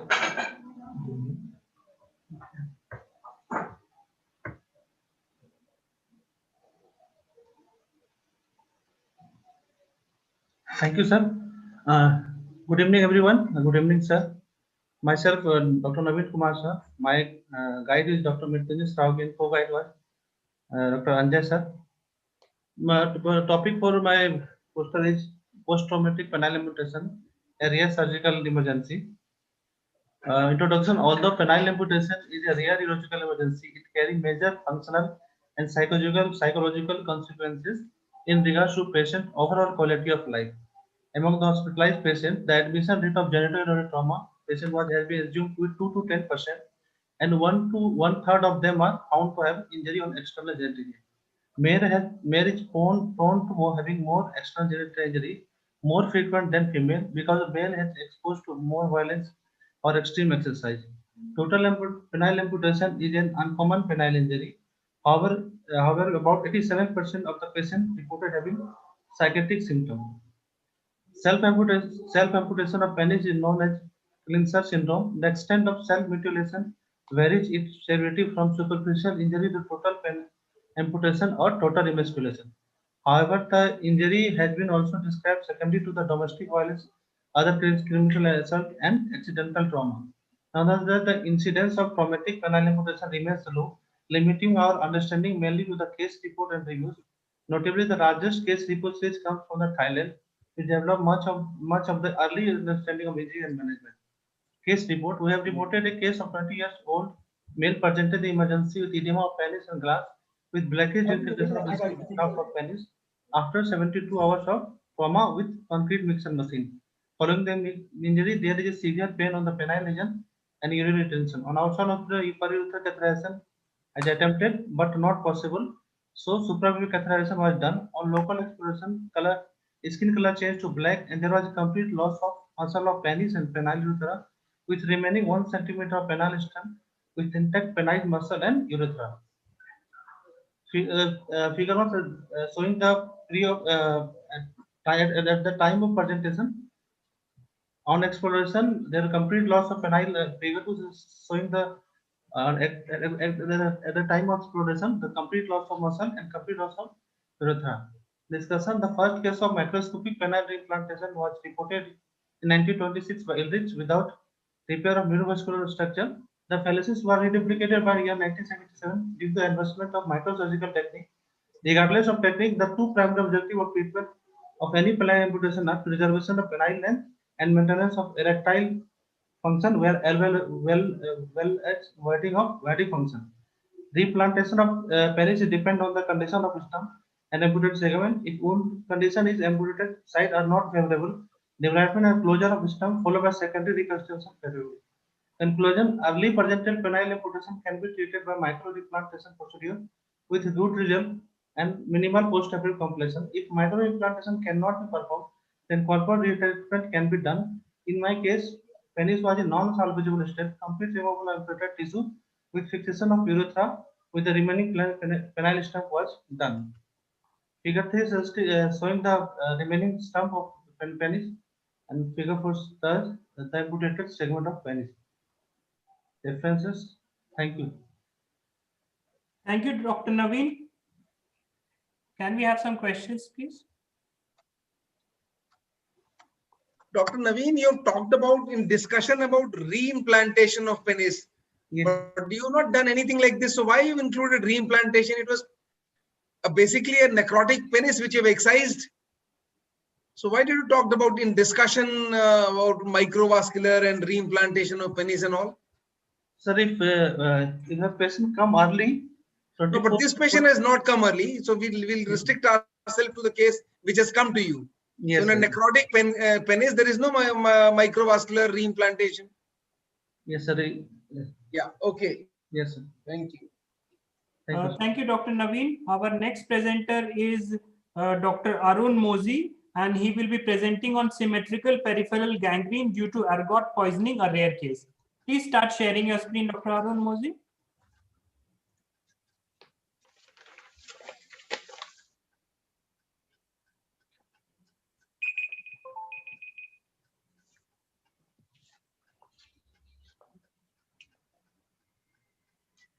Yes, sir. Am I audible, sir? Yes, you're audible. Please start. Yes, sir. Good evening. Good evening, everyone. I'm going to present a poster on symmetrical peripheral gangrene due to ergot poisoning.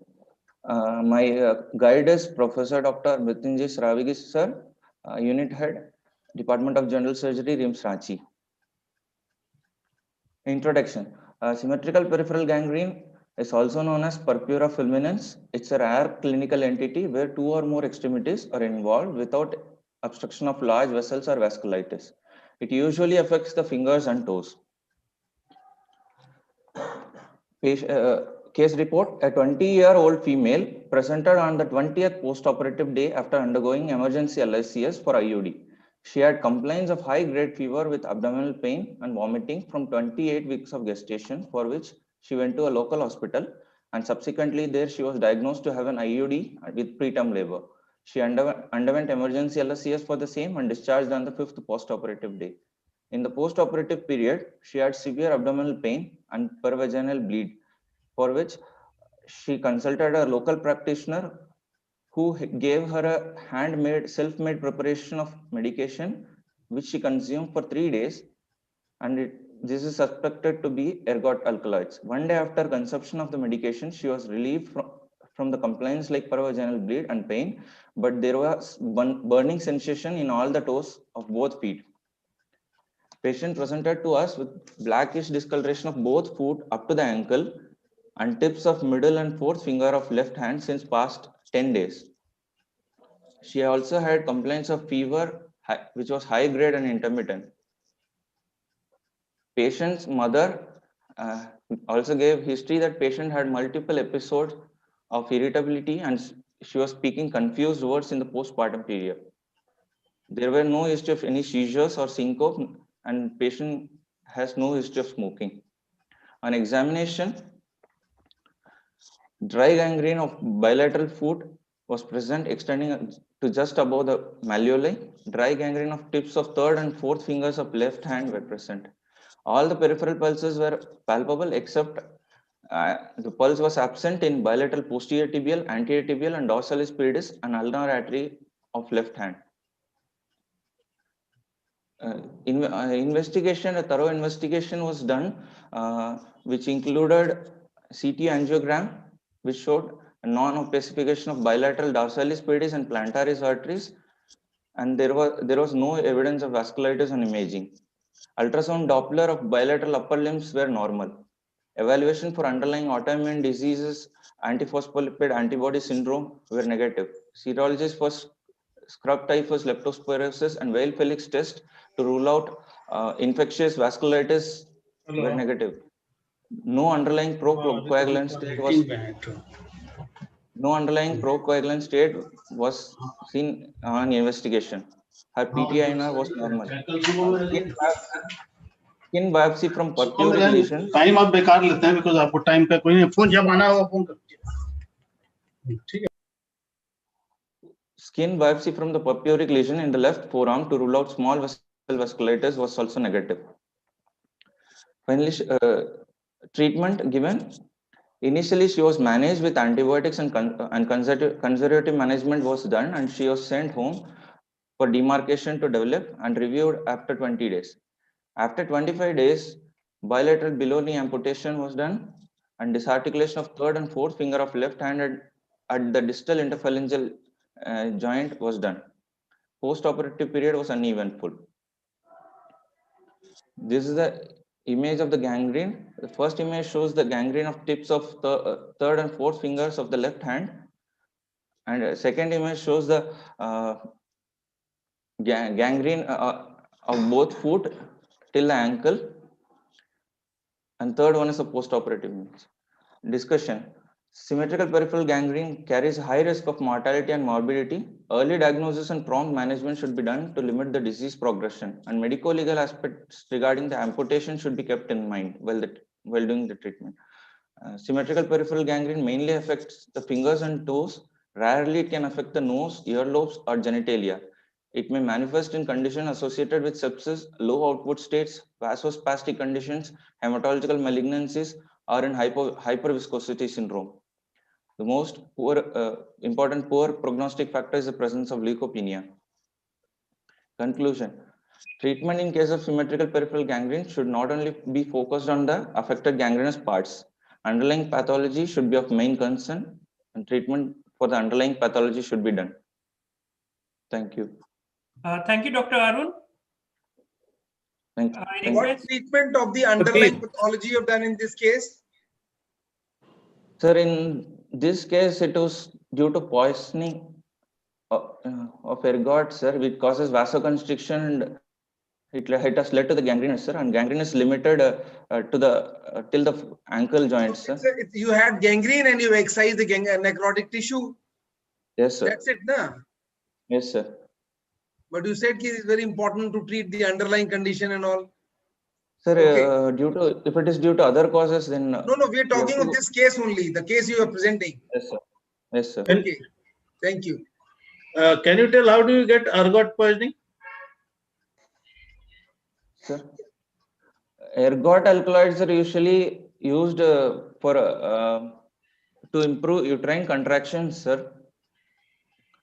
It can cause severe vasoconstriction in the How do you say this was ergot?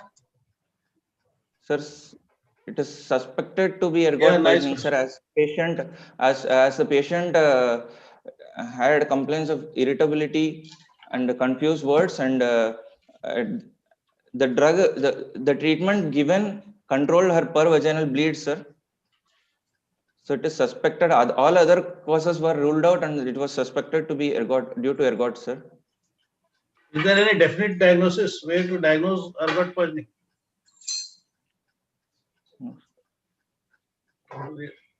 No. Okay. Carry on. Thank you, Dr. Anand. Dr. Rakesh sir was speaking something. Sir, can we have your mic unmuted? Dr. Rakesh sir.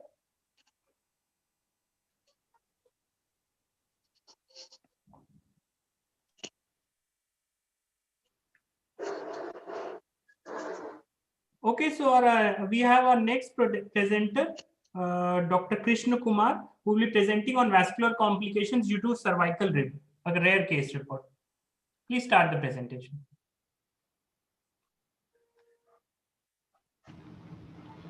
Good evening, sir. Myself, Dr. Krishna Kumar. My topic is vascular complication due to cervical rib. My guide is Professor Dr. Seetal Madhwas. Definition: the thoracic outlet syndrome is caused by the compression of subclavian vessels and the brachial plexus which travel through the thoracic outlet. Cervical rib. Hello, am I audible? Yes, you're audible. Yes, Please yes, continue. audible. Hello. Yes, you're audible. Please continue. Hello. You're audible. Please continue. Cervical rib originated from the 7 cervical vertebra that extend across the thoracic outlet and fused with the first rib. Thoracic outlet syndrome is classified into 3 distinct subtypes based on their structure: neurogenic thoracic outlet obstruction, venous thoracic outlet obstruction, and arterial thoracic obstruction. Arterial thoracic outlet syndrome is a result of the obstruction of subclavian artery caused by cervical or aneurysm first rib, scalenus muscles, fibromuscular band, or the pectoralis major tendon, with majority of surgical case 7400 attributed to abnormal rib. Here in case report, a 20-year-old female presented with pain and burning sensation over the right hand and finger since 4 months. Color changes in the distal phalanx of the right hand since last 1 month. On examination, non-palpable radial pulse. Other pulse are normal. Right forearm and hand are pale and cold. All 5 distal phalanx of the right hand gangrenous changes seen. All other physical and systemic examination within the normal limit. Here X-ray show the right cervical rib. In a Doppler study, there significant poor blood flow in the right segment of brachial and radial and ulnar arteries. Here is a CT angiography, so the large cervical rib on right side. Here is impinging over the right subclavian artery, and the numerous collateral are visualized supplied to lateral thoracic branches supplied to arm and forearm region. Here treatment here cervical rib excision and thrombus here to the thrombectomy done and amputation of distal phalanx. Post-operative uneventful and the radial pulse after radial pulse is palpable. Patient discharged on the POD 15.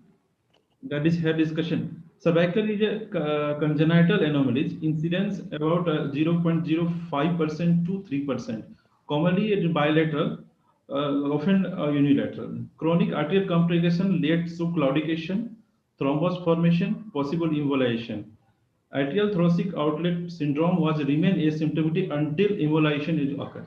When an atrial thoracic outlet syndrome suspected, competent imaging modality to detect stenosis, thrombus formation, vascular complication, and further identify the structural fact predisposing to obstruction.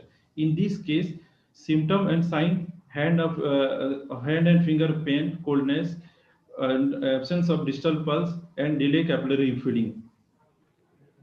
Treatment goal is reconstruction distal arterial blood flow and complete relief of the vascular symptom. A surgical management is abnormal cervical rib removal, scalenus or pectoralis major muscle release, and anomalous first rib resection indicated. If subclavian artery cannot be provided sufficient distal outer blood flow, we provide adequate decompression. Reconstruction with grafts should be done. For conclusion, for successful treatment of atrial thoracic outlet syndrome, a urgent assessment, accurate identification of the causative factor and compression site, early diagnosis before the thrombus histologic, and here the surgery with adequate decompression and of subclavian artery. Thank you, sir. Okay, Dr. Krishna Kumar. Hello. Dr. Krishna Kumar. Hello. Yes, sir. Yes, sir. Dr. Nalini, sir, you are audible, sir. He is able to answer. Yeah. Dr. Krishna Kumar, what is Edson test? Hello. Hello. What is Edson test? Sir, Edson says, the patient asks for deep breath and deep breath and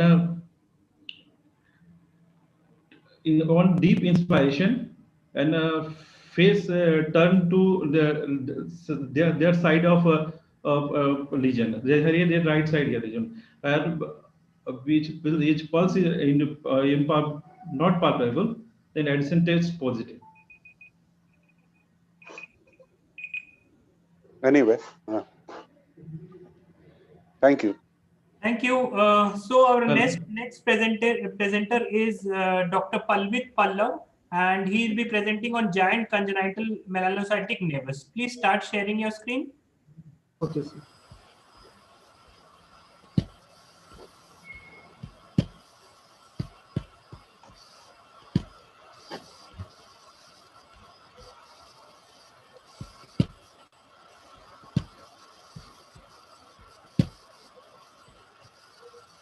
Yes, sir. Good evening, sir. You're audible. Yes, sir. Thank you, sir. My topic is giant congenital melanocytic nevus, and my guide is Professor Dr. R.S. Sharma, sir. Giant congenital nevus, giant congenital melanocytic nevus is usually defined as a melanocytic lesion which is present at birth that would reach a diameter of more than 20 centimeter in adulthood. Nevi generally represents clones of genetically altered cells arising from mosaicism. It has a irregular margin and they are dark brown to black in color with verrucous surfaces with satellite lesions which are present beyond the periphery of the main lesion. In this, in my case report, a 25-year-old patient presented with an extensive hyperpigmented patch over back, and extent was superiorly from external occipital protuberance and inferiorly it extended to the base of interscapular region. Laterally, its extent was on bilaterally up to spine and lateral border of scapula. On physical examination, there was an extensive hyperpigmented patch which covered entire back of the patient. The skin revealed a large, irregular, well demarcated and unequally pigmented light brown to dark brown multinodular hypertrophied nevus. The largest diameter of the lesion was around 30 centimeter. Its surface was rough and thickened, especially at nape of the neck. There was no other associated congenital anomalies on examination. CT scan of the brain was done and there was no deep CNS extension was found. X-ray of the spine was normal. We did prophylactic surgical excision because of aesthetic reasons and risk of malignancy. And the specimen was sent for histopathological examination. Its findings were consistent with those of congenital melanocytic nevus. This was the excised portion of that nevus in the patient, and it was sent for histopathology.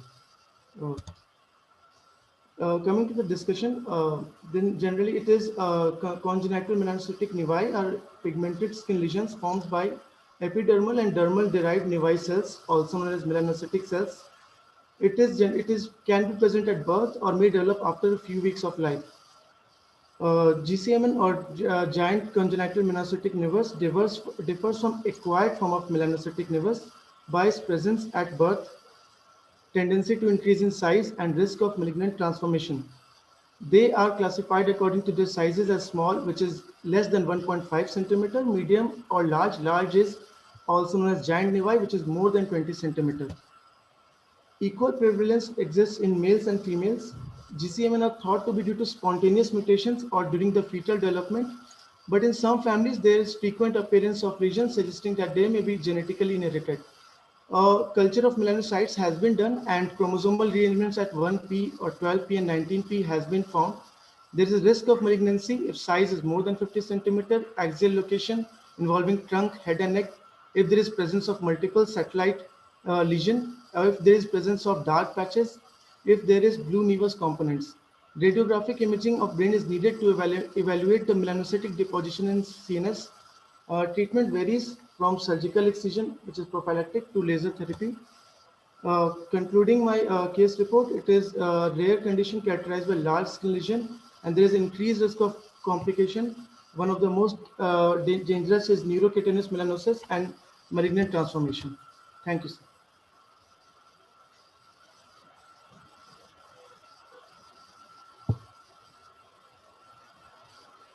Thank you, Dr. Palvit. Thank you, sir. Questions from the judges, please. Dr. Vinay Pratap, sir. Dr. Nalini, sir. Dr. KK Singh, sir. Hello, Dr. Naveen. Pallavi. Dr. Pallavi. What was your differential diagnosis? Sir, we were coming to. Sir, it was a giant nevus, sir. We were expecting to be melanoma. We just wanted to rule out from that.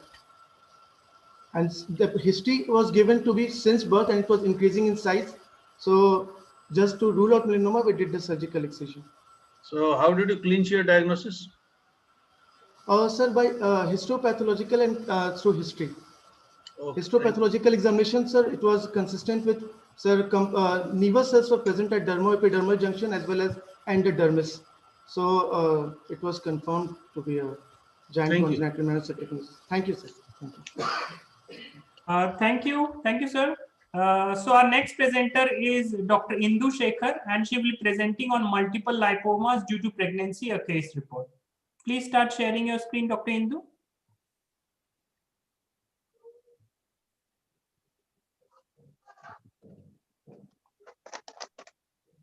I've started.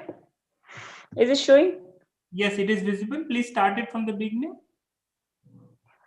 Okay. Yeah, this is my good evening, everyone. My topic is multiple lipoma due to pregnancy, and my guide is Dr. Sandeep Kumar. He's an associate professor at Department of Surgery, RIMS. Hello. Can you hear me? Introduction. We are able to hear A you. lipoma. Am I audible? Yeah. Indu, please just wait. Am I audible? Yes, you are audible. Yeah, okay. Can I continue? Okay. A lipoma is a cluster of fat cells which become overactive and so distended with fat cells that it produces a palpable swelling. Multiple lipoma, often called lipomatosis, is uncommon. Lipomatosis during pregnancy is rare. A 22 years primary gravida came with the complaint of 3 months pregnancy with multiple painless swelling all over the body. On examination, there was multiple non-tender small subcutaneous swelling over the chest, breast, abdomen, back, both forearms and arms, both thighs and leg, buttock. The largest swelling was present mostly over the back, buttock, abdomen, thigh, neck, forearm, which was approximately of size 0.5 into 0.5 centimeter. Her height was 158 centimeter with a weight of 53 kgs with a BMI index of 21.2, which indicates that the patient was of normal weight. Biopsy of the swelling on her right forearm showed the histological features of a simple lipoma. There was no vascular proliferation to suggest angiolipoma. These swellings increased in number and enlarged in size slowly throughout the rest of her pregnancy. The largest swelling was seen over the back, buttock, right forearm, abdomen, right thigh, anterior and posterior neck, which was approximately of size 1.5 into 1.5 centimeter at term pregnancy. The pregnancy was otherwise normal. She gained 11 kgs of normal weight gain at the end of the pregnancy. She delivered at 38 weeks a healthy female child of weight 3 kgs through cesarean section. In the immediate puerperium, the lipomas became less in number and decreased in size. At the postnatal checkup, 6 weeks later, all but the few swellings of 0.5 into 0.5 centimeter size over the right forearm, back, neck has disappeared. No lumps on her thigh, abdomen could be seen or felt.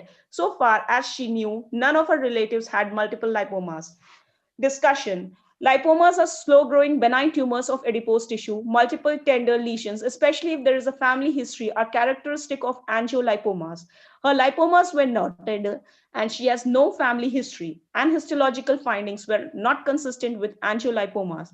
Lipomas are common, but this is a rare report of multiple lipomas appearing in pregnancy, as evident with the figure 1 and 3, which is at the term pregnancy, and it has regressed. The multiple lipomas is evident on the back in the figures 1 and 3, and it has regressed in the puerperium as evident by the figure 2 and 4.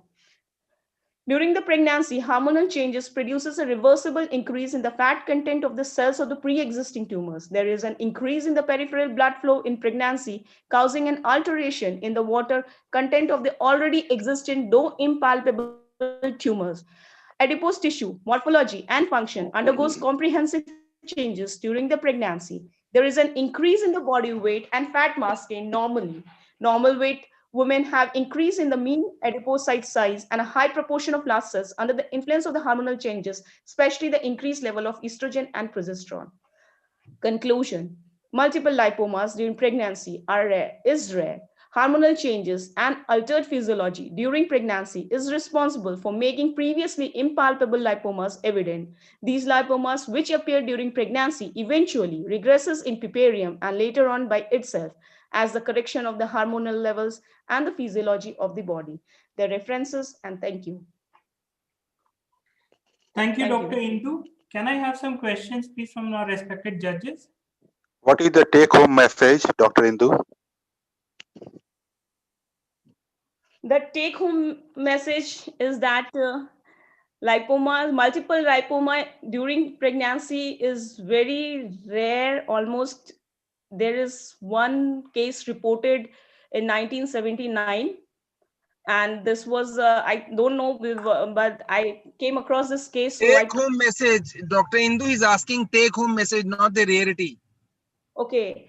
The take home message is that we can exactly. Tell me, what did you do with the case? I just, when it was diagnosed as lipoma, just waited and watched till the puerperium and till the delivery and till the. So the take-home message, you just reassure the patient that things will get back. That is exactly. Yeah. Exactly. That is what the judge wanted to hear. Okay, thank you. Thank you very much, sir. So our next presenter is Dr. Rajiv Kumar Raj, and he will be presenting on choledocholithiasis with spontaneous CBD perforation presented with biliary peritonitis, an uncommon event. Please start sharing your screen.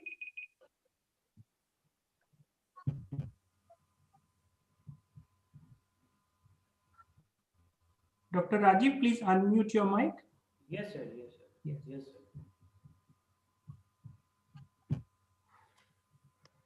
Good evening, sir. Please be a little loud. Poster presentation is. So my topic for poster presentation is choledocholithiasis with spontaneous CBD perforation. CBD perforation presented with biliary peritonitis and uncommon. Speak loudly, please speak loudly. Your voice is very faint. Okay, sir. Okay, sir. My guide is Professor Dr. Mrityunjay Sarawgi. Introduction. Spontaneous common bile duct perforation is an uncommon clinical entity in both adult and children. Few cases reported has been published since the first clinical description in 1882. Because of its relative rarity, diagnosis has typically been confirmed during the surgical exploration of the abdomen, often undertaken for other suspected pathologies such as the perforated viscus. In this case report, we described the spontaneous choledochal perforation believed to be due to the impacted choledocholithiasis in a 45-year-old male complex. A 45-year-old male presented to the emergency department complaining of epigastric pain that was associated with vomiting and jaundice. He denied fever and chills. His past medical and surgical history was not significant. Abdominal examination was non-tender with negative Murphy sign with the abdominal distension. Investigation. Laboratory study where AST 79 mg per dl and LT 57 mg per dl. However, the canalicular and pancreatic enzymes and leukocytic levels were within normal levels. CT reveals the polylithiasis with collapsed walls showing the irregular margin, likely suggestive of the GB perforation, polydocholithiasis causing the moderate IHBR and proximal CVD dilation, gross ascites and mild bilateral pleural effusion. MRCP suggestive of the chronic cholecystitis with polylithiasis and polydocholithiasis with calculus size of 11 into 12 mm at the distal end of the CVD, resulting into the proximally dilated CVD caliber measuring 12 mm with moderate ascites and bilateral pleural effusion. Surgery. An intra-abdominal drain was placed due to the deteriorating condition of the patient, and that drained about 2 liters of the bile. And subsequently, operative exploration was done, which revealed the CVD perforation size of the 1 centimeter into 0.5 centimeter proximal to the impacted stone with an intact gallbladder. Cholecystectomy with choledocholithotomy and CVD repaired over the T-tube done. The patient recovered well. Discussion. Non-traumatic perforation of the extrahepatic bile duct in adult is an uncommon clinical entity. The disease more commonly occurs in the infant due to the associated congenital and anomalies such as the choledochal cyst. Diagnosis of the spontaneous CVD perforation is difficult to establish and often delayed due to the non-specific symptomatology and often undiagnosed prior to the laparotomy. Despite advance in the intensive care management, delayed treatment still result into the high mortality and morbidity. The most common site of the extrahepatic bile duct perforation is the CVD, followed by the common hepatic duct. So this is the image. First, show the intraoperative picture of the ruptured common bile duct. Second image is the MRCP image showing the dilated CVD IHBRD with calculus.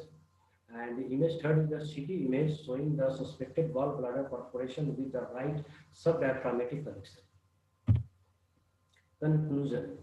Physician and the surgeon should seek out this uncommon diagnosis in the patient with suspected choledocholithiasis who suddenly become peritoneal on physical examination so that the definitive care can be expedited. Thank you, sir. Hello. Thank you, Dr. Rajiv. Yes, sir. Can I have the judges, please? What did you say? Who suddenly become peritoneal? The last slide? What does that mean? Peritoneal means who suddenly become peritoneal. Peritoneum, there is a diffuse peritonitis with a pain abdomen. And, There is a term, it is called as peritonitis. Yes, sir. It is not peritoneal. Yes, sir. And how do you manage? So in this case, you find what kind of a management is done depending on the area of perforation. Suppose this perforation was there in the common hepatic area near the confluence or just in the supraduodenal area. How do you do it? Is there any guideline or is there some treatment or some protocol, or you do what you feel like?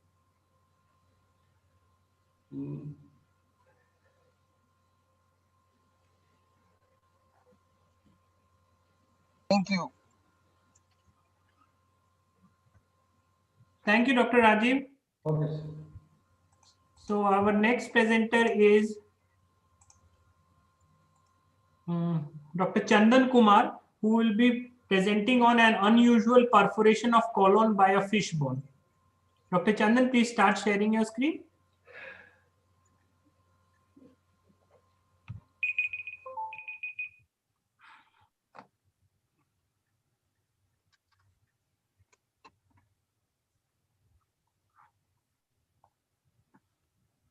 Am I audible, sir? If you're audible, please make it full screen. Yes. Yes, sir. Good evening, all the delegates. My topic for today presentation is unusual perforation of colon by the fish bone. I am in DNB second year in Tata Motors Hospital, DNB General Surgery. My guide is Dr. Arunima Verma. She is the HOD Surgery, Tata Motors Hospital. Perforation of the GI tract is not uncommon due to the foreign body. Most of the time, perforation occurs in the esophagus, stomach, duodenum, or the ileum. It is very rare to perforate the large intestine. Clinical presentation may vary and mimic the diverse medical or surgical conditions. Go et al. One reported that the swelled fish bone is common cause of GI perforation due to the pointed sharp tip and the long bodies, and the most common site involved with the fish bone is terminal ileum, about 38.6%. Here I am presenting an unusual case of the perforation of the transverse colon by the fish bone.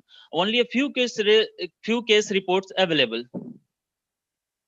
A 27-year-old gentleman came with the complaints of the severe pain, abdomen, high-grade fever, and nausea since 5 days. On examination, the patient was hemodynamically stable, febrile, and having tachycardia. He has generalized tenderness and the guarding of the abdomen. He had no comorbidity or any previous surgical history. Initial investigations were normal except the raised inflammatory markers and the CRP. On radiology, X-ray abdomen shows no gas under diaphragm or air fluid level. On CCT abdomen, focal thickening of the proximal transverse colon with adjacent rim enhancing fluid collection and the linear hyperdensities. Finding may represent the focal perforation of the proximal transverse colon by the foreign body and the consequent adjacent loculated abscess. After CT, upon questioning, patient reported that he had fish meal about the 6 to 7 days back. This is the X-ray of the patient, which is normal. On CCT is showing the foreign body, and there is localized inflammatory reaction there. This is the another picture, and this is the pathological specimen of the resected segment of the transverse colon. Management: patient operated with the midline incision, a microperforation with localized abscess due to the penetration of the fish bone through the walls of colon was found. Resection and anastomosis of the segment of the transverse colon was done manually. Patient received antibiotic post-operatively and did well and discharged on the 6th day post-operatively. Now discussion: accidental swelling of the foreign body is common in clinical practice. Most of the time, foreign body passed in a soul without causing any problem. There are reported cases of the GI perforation caused by the fish bone or the chicken bone, but most commonly involved sites are the stomach, duodenum, or the ileum. Perforation may seldom occur at the regions like hernial sac, Meckel's diverticulum, and the appendix. Perforation of the transverse colon due to the fish bone is a very rare condition due to its wide lumen. According to the study of Madrona et al., most common cause of the intestinal perforation with the foreign body are the chicken bone.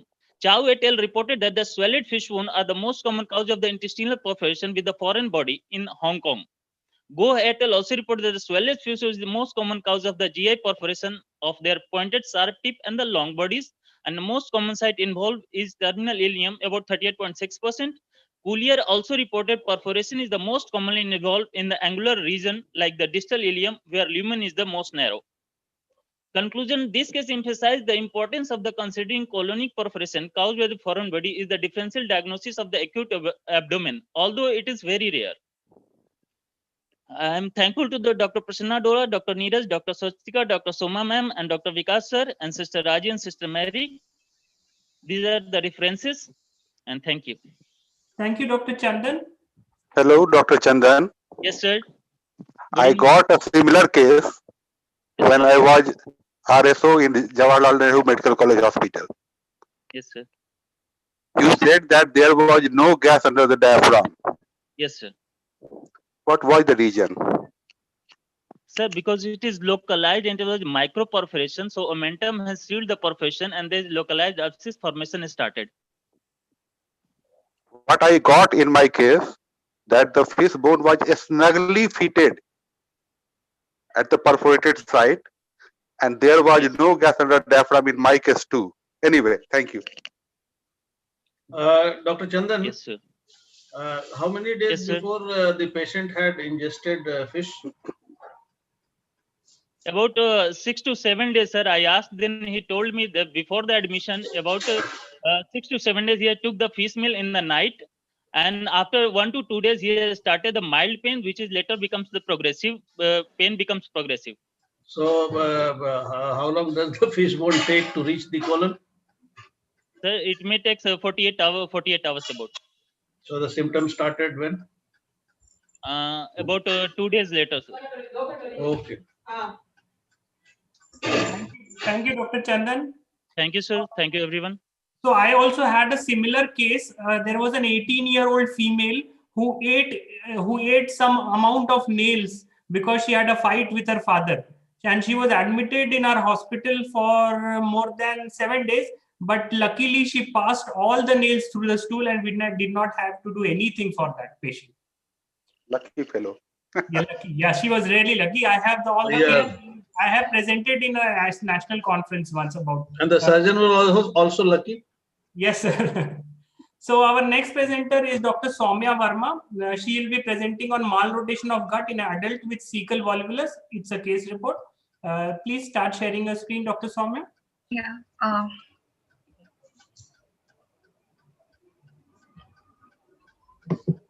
Am I audible?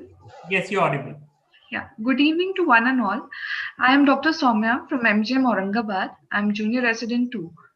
And I'll be presenting a poster on malrotation of gut in adult with cecal volvulus. Introduction. Intestinal malrotation can be broadly defined as any deviation from the normal 270-degree counterclockwise rotation of midgut during the embryological development around the superior mesenteric vessels. Most patients present within the first year of life. Presentation in adult is rare and often causes a diagnostic dilemma to the surgeon intraoperatively. If this condition is not timely recognized, and it may lead to disastrous consequences such as gangrene of the gut. Case history, a 30-year-old male presented to the emergency room with complaints of abdominal pain, multiple episodes of vomiting, and abdominal distension for 1 week.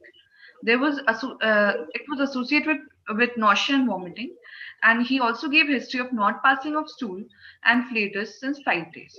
On examination, abdomen was distended, tender, and bowel sounds were absent. Patient was then diagnosed clinically as a case of acute intestinal obstruction with X-ray erect abdomen showing multiple air fluid levels. Management. The patient was resuscitated with IV fluids, analgesia, RT insertion, and prepared for an emergency exploratory laparotomy. On exploratory laparotomy, small bowels were found to be dilated. DJ flexure was found along the right side of the spine, and the cecum and ascending colon was found more towards the midline. Cecum was gangrenous. The gangrenous cecum was then resected completely, and end ileostomy was taken out with a plan of future iliotransverse anastomosis. The patient had an uneventful post-operative recovery and was discharged home on the 10th day of post-surgery. This is the intraoperative picture showing the gangrenous cecum following cecal volvulus. Discussion. Intestinal malrotation is uncommon among adults, but its complication may be devastating if not recognized early. It is difficult to ascertain the true incidence, but evidence from post-mortem studies suggests that gut malrotation may affect up to 1 in 6,000 people. Intestinal malrotation is a rare condition, but is considered as an important cause of bowel obstruction in adults. The diagnosis of malrotation after childhood is difficult and usually not readily considered as a cause of intra-abdominal symptoms. The presentation is usually non-specific, and this often leads to diagnostic and treatment delay with possible bowel ischemia and necrosis, evidence of which portends a poor prognosis and death. Therefore, a high index of suspicion needs to be maintained, and prompt surgical intervention must be considered in order to prevent abdominal catastrophe and fatality. These are my references which I used. Thank you. Thank you, Dr. Soumya. Hello, Sadhvir. Yes, Soumya, sir. I have one observation. In right in the first slide, you introduced you as Soumya Verma, resident from MGM Medical College, Aurangabad. Who was your unit in charge, and who were the other persons in your unit? You have not included their name, and in scientific deliberations at your stage, this is not proper. So I will suggest you to respect the seniors, because in our profession, you have only one thing to do: respect the seniors and get respected. You missed out on it. Don't do it next time, right? Sure, sir. Sorry, sir. So, Dr. Soumya, why do you say this was malrotation? Sir, since there was no other pathology to rule out, and on opening the abdomen, that is how you say, that is how you diagnose malrotation. If you don't find any cause, then you call this malrotation. No, sir. On opening the abdomen, we found the cecum over the midline, and DJ flexure was found Could be a over the mesenteric right side. cecum on a mesentery can be there in the midline. Yes, sir, but DJ flexure was around over the right side of abdomen. So that is the hallmark of malrotation. DJ No, sir, not flexure on the really. right side is the hallmark. That is how you diagnose. And what have you Sir, done for the malrotation? You have excised the gangrenous cecum. What have you done for the malrotation? Sir, for malrotation in future, we'll plan iliotransverse anastomosis. So iliotransverse anastomosis will prevent, So will correct the malrotation now. So the malrotation which caused gangrenous cecum was gangrenous cecum was excised totally. So now the ileum will be anastomosed with transverse colon, and cecum will be fixed over the right side.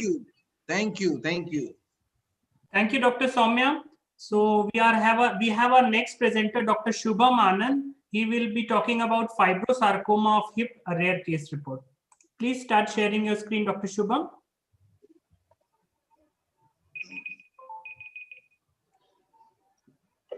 So we are Sadhvir, almost, how many more cases? Sir, How only many more? 3 left, sir. We are almost on time. We have only 3 presentations left. Okay.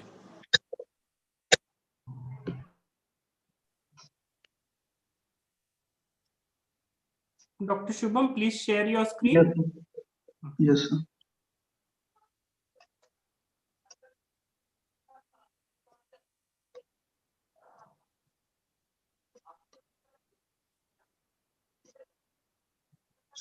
One second, sir.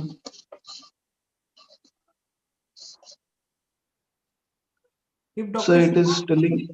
Sir, it's telling unsupported, sir. You are on your phone, right? So phone is not supported for sharing, please. We have insisted so many times. It's only the Yes, laptops and the PCs. So we will be having our next presenter, Dr. Syed MD Tariq, for the next presenter. And meanwhile, please arrange a laptop for your presentation. Yes, sir. Dr. Syed, can you please start sharing your screen?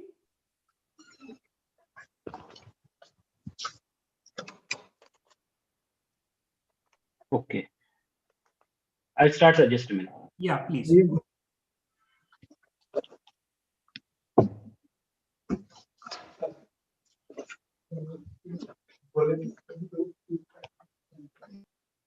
Am I audible? Yes, you're audible. So Dr. Sayyed will be presenting a case report of primary breast tuberculosis in a tertiary care center of Jharkhand.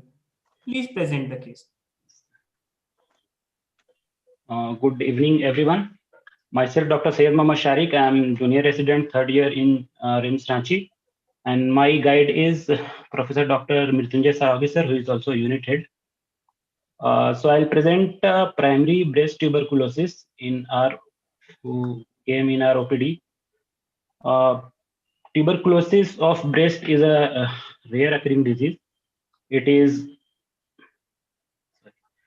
yes, low incidence of this disease is recorded because breast has high immunity, which gives inherent resistance against tuberculosis infection. But with the development of drug-resistant strain immunosuppressive drug, global pandemic of AIDS has resulted in resurgence of disease.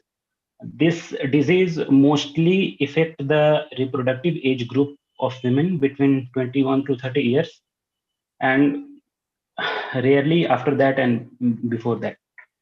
This could either be of primary etiology or secondary, but most commonly in 90% of cases that result from foci in the other part of body, like mostly like in lungs. This is often misdiagnosed as a pyogenic abscess, carcinoma of breast.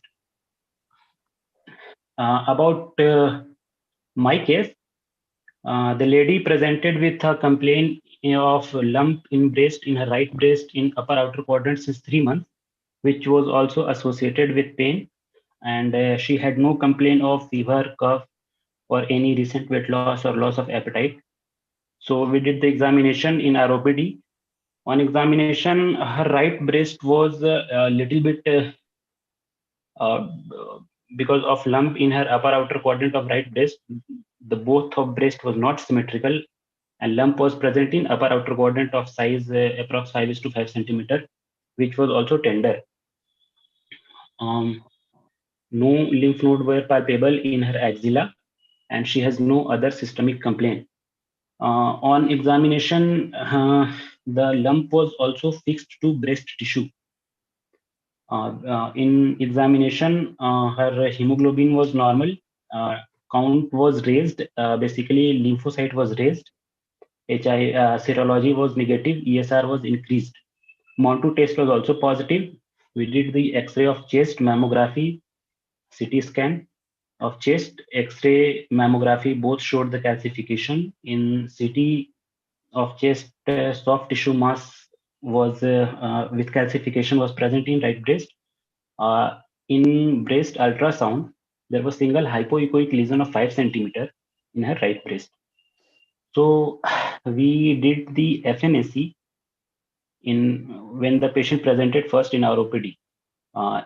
FNAC suggested necrotizing mastitis with granuloma formation. We also sent for CBNAT and ZN staining where acid-fast bacilli was present, and CBNAT was also positive. So we came to conclusion of that it is not a case of CA breast or pyogenic abscess. This must be a case of tuberculosis of breast. Here is the figure of my patient. Upper outer quadrant lump is visible. There was also a venous engorgement in her breast. In discussion, lactating women and immunocompromised women are at higher risk.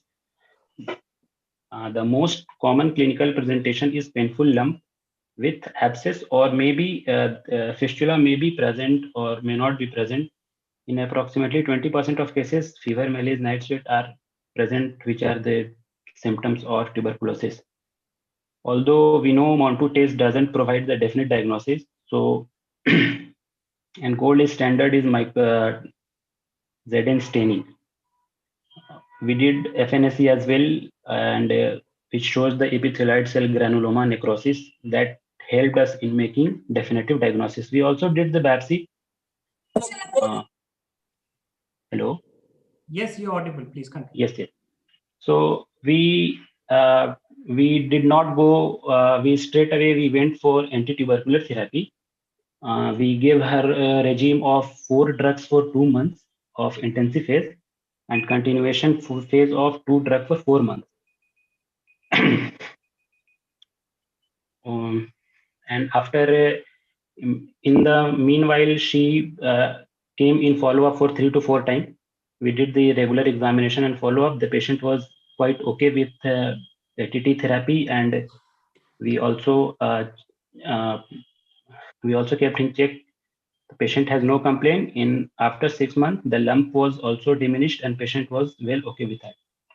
These are my references. Thank you. Thank you, Dr. Sayyed. Hello, Dr. Yes, Sayyed. Can you classify the breast tuberculosis mastitis? Yes, sir. It has 5 types. First one is miliary tuberculosis, which is where primary lesion is in lung. That is a part of miliary tuberculosis. Second one is nodular, which is most common, where patient present with lump may or may not with sinus or fistula. Third one is disseminated type. The disseminated type where entire breast is involved. Fourth one is sclerosing type where the breast fibrosis occurs. And the last one is TB mastitis obliterans, which is rare, and ductal fibrosis and duct obliteration occurs. Oh, okay, satisfied. Yes, sir. And Dr. Syed. I must not to forget, yes, sir, Dr. KK, sir, I was intern under your unit in MGM. Very nice to see you, sir, here. Dr. Syed. Yes, sir. You, as I gather from your lecture, you continued the ATT for Yes, sir. 6 months. Yes, sir. Yes, sir. 6 months. So actually, was it sufficient? You said the lump was reducing and all for Yes, sir. extrapulmonary tuberculosis. Yes, sir. We went for 6 months. How do you decide that now it's okay? Now you can stop ATT. Yes, after 6 months, sir, we did the test of X-ray chest. There was no calcification. Patient was also not complaining of pain, and lump was not there also. No, but there is chance of recurrence. I think you should continue for 9 months. Yes, sir. Yes, sir. Or maybe 1 year. Yes, sir. Unless the whole lump has disappeared. Yes, sir. Because there is always chance. In extrapulmonary tuberculosis, you should be really very cautious. Yes, sir. And Yes. 6 months regimen is, I think, too short. Yes. Oh, thank you. Yeah, Dr. Syed, why did you do FNAC and why not a core biopsy? And with this FNAC, you were able to do AFB, TB, NAT, and FNA cytology also. You've been really doing great. You really got a lot of tissue on an FNAC to do so many tests. We did the CBNAT from the serum, sir. CBNAT test was done from the serum because we had a high suspicion of when FNAC report, first FNAC report came, after that we gave the sample for CBNAT. So normally tissue CBNAT would have been also a very good idea to do it. Yes, sir. A biopsy, if you've done a core biopsy, you are even more sure. And what is the percentage of AFB Yeah, detection in a biopsy breast is must. tuberculosis? Pardon, sir? And how much is the AFB detection in tuberculosis breast? Please Is repeat it the common, question, sir. I could high, not hear. low? No, is AFB detection in a tuberculosis breast high, low, very common? In No, 100 sir. patients, you will get. No, sir. It's very low, very low. It is very low. Yes, sir, Yeah. very low. So AFB, you cannot really rely on AFB and MON2. The Yes, thing sir. would be histopathology and the Histopathology, yes, sir. TB-NAT, but you're fortunate you've been able to demonstrate AFB. No, And after rightly said, but FNAC, you have to decide.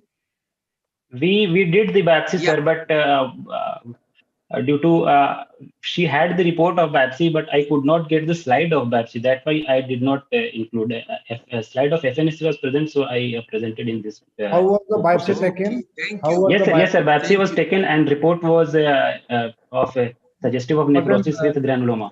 it was an incisional biopsy, you mean? Yes, sir. Yes, sir. Incisional core biopsy. Incisional and core biopsy are two different things, Dr. Yes, Syed. sir. Yes, sir. Yes, sir. Incisional biopsy. Sorry. Okay, I'll just make one comment to boost you. Yes, sir. You sounded very confident and very Thank you, sir. at peace with yourself while presenting. I Thank like you, it. sir. Thank you very much. Thank you, Dr. Syed, for the wonderful presentation. So we Thank are you. done with our presentations. Only two are left who were stuck in the middle. So Dr. Yusuf, please start your presentation. He will be presenting on Hurthle cell neoplasm, a rare variety of follicular carcinoma of thyroid. Please start sharing your screen. And then we have just one more to go. We are almost on time.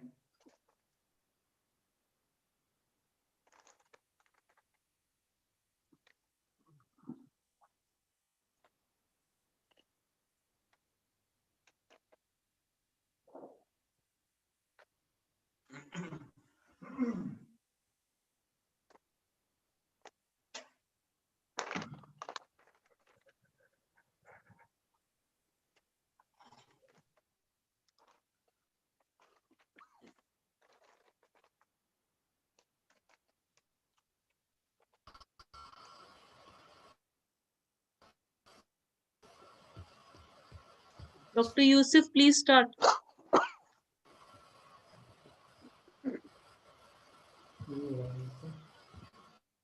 क्या कर रहे हो? कुछ नहीं करना है तुमको। वो हटाओ इसको, फुल स्क्रीन। इसको हटाओ। Are you able to do it?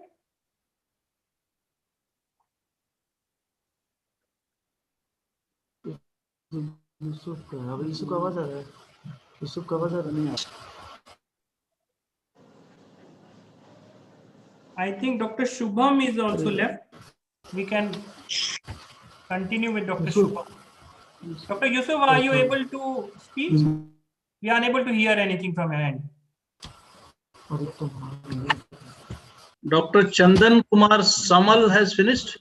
Yes, sir. Yes, sir. Last he has to give answer to the questions. He has finished. Yeah, just a few slides are left from his end because he got interrupted in the middle. Yeah, he is also there. Yes, sir. Dr. Chandan and Dr. Shubham and Dr. Yusuf. कल परसों से तो हम ही गाड़ी चला रहे हैं जब से मेरा ड्राइवर गया है local. So Dr. Shubham, can you present? Hello. Dr. Shubham, please present if you are there. Am I audible, sir? Yes, you are audible. Please present. Yes, sir. Am I audible, sir? Yes, you are audible. Yes.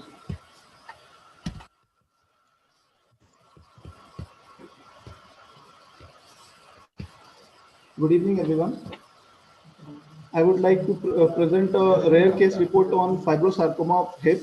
My guide is Professor Dr. R.S. Sharma, sir. Fibrosarcoma is a rare and highly malignant tumor of mesenchymal cell origin. It is derived from pathologically transformed, rapidly dividing, spindle-shaped fibroblasts. It generally affects people in the 4th and 5th decade of life. Commonest site of a fibrosarcoma is lower extremity, most commonly being thigh. It is characterized by its low sensitivity to radiotherapy and chemotherapy, as well as its high rate of recurrence. Herringbone pattern is typical on microscopy. My case was a 68-year-old male with complaint of a huge swelling in the lateral aspect of the right hip for the past 4 months. MRI was suggestive of dedifferentiated fibrosarcoma. FNAC was done from the right hip swelling, which was suggestive of dermatofibrosarcoma protuberance. He was insidious in onset and progressive in nature. There was also a previous history of a similar kind of swelling in the suprapubic region, for which wide local excision was done outside rims in 2018, and the histopathological examination was suggestive of a dermatofibrosarcoma protuberance, approximately 8 by 6 centimeter in dimension,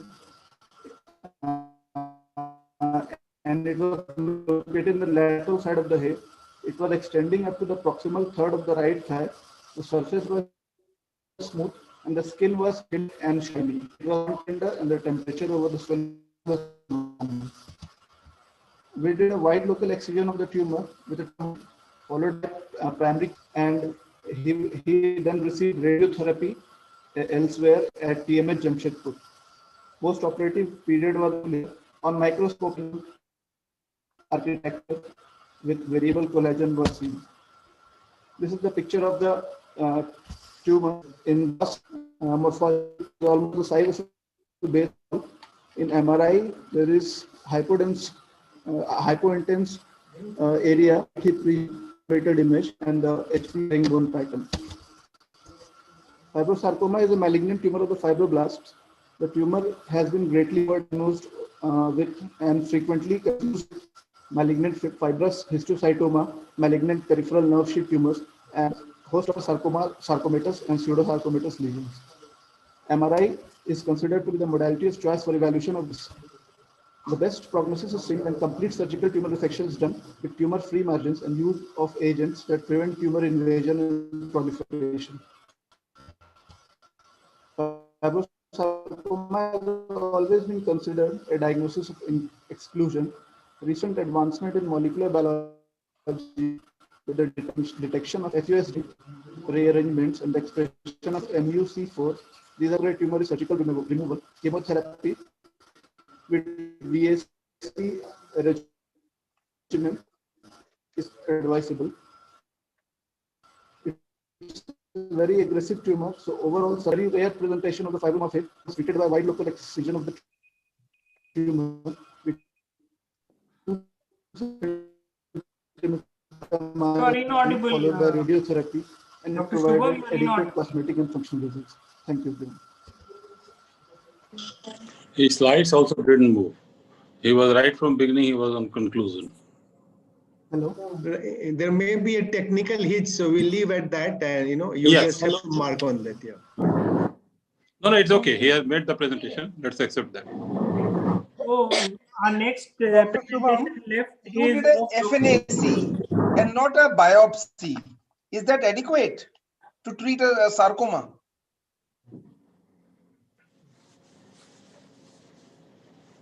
Dr. Shubham, can you hear me?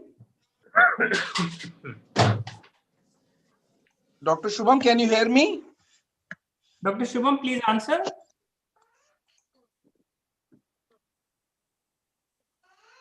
I think there is he got disconnected. Hello. Yes.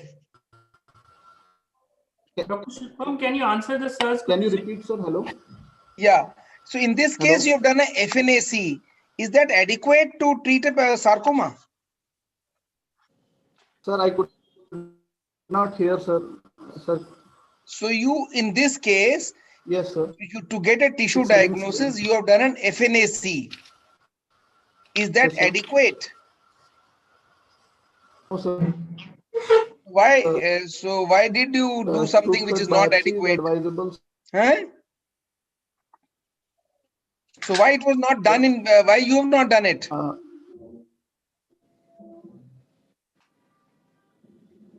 Hello. Sir, the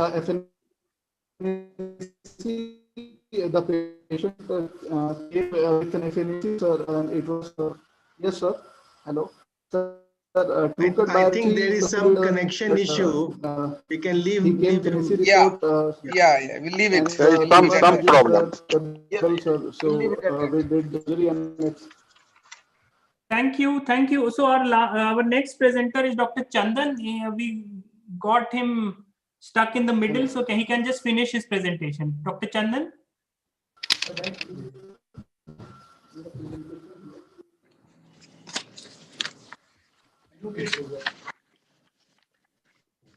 Sir, I am Dr. Chandan. I will be presenting a poster on. Am I audible, sir? Please be loud. Please be loud. Am I audible, sir? Yes, you're audible. Please be loud. Hello, I am audible, sir? Yes. Good evening, everyone. I am Dr. Chandan. I will be presenting a poster on compound volvulus, a rare entity of bowel obstruction. My guide is Dr. Professor Binod Kumar, sir. He is also our unit head. Introduction. Compound volvulus is also known as iliosigmoid knotting or double volvulus is the twisting of ileum around the base of sigmoid or the vice versa. Compound volvulus is also is more common between third and fifth decade of life and is more common in male. Iliosigmoid knot is a rare cause of intestinal obstruction that rapidly progressed to gangrene of ileum as well as the sigmoid colon. Case presentation. A 35-year-old lady presented at the emergency with 2 days history of abdominal pain, which was sudden in onset and severe in nature, involving the whole abdomen. Pain was associated with distension of abdomen and with bilious vomiting for same duration. X-ray abdomen erect showed multiple air fluid level and dilated loop. X-ray chest shows no air under diaphragm. She was resuscitated with IV fluid. After proper pre-op preparation and consent, patient was posted for emergency exploratory laparotomy. Management. On exploration, ileum and sigmoid was found to be gangrenous, with twisting of sigmoid colon around the ileum. Gangrenous ileum was excised and the jejunal-transverse anastomosis was done. The gangrenous sigmoid was also excised and the distal part was closed with vicryl and the proximal part was taken out as end colostomy. Post-operative period was uneventful. Patient was discharged on post-operative day 11 with future plan of colostomy reversal with colorectal anastomosis. This is the picture, shows pre-operative X-ray abdomen with a multiple air fluid level. This is the intra finding of the patient with gangrenous ileum and the gangrenous sigmoid colon. And this picture shows twisting of ileum around the sigmoid colon. Discussion. 3 major factors that are responsible for iliosigmoid knot are a long small bowel mesentery with free mobile small bowel, a long sigmoid colon or narrow pedicle, and finally, ingestion of high bulk diet in the presence of empty small bowel. The diagnostic difficulty is partly caused by the unfamiliarity of this rare entity and confusing and the self-contracted feature of the disease. The clinical features such as vomiting suggest small bowel obstruction, radiographic finding that are colonic distension which suggest large gauge obstruction.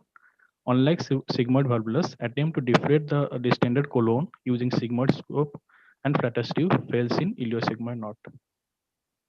The above mentioned features probably form the useful diagnostic triad for rapid diagnosis of this entity.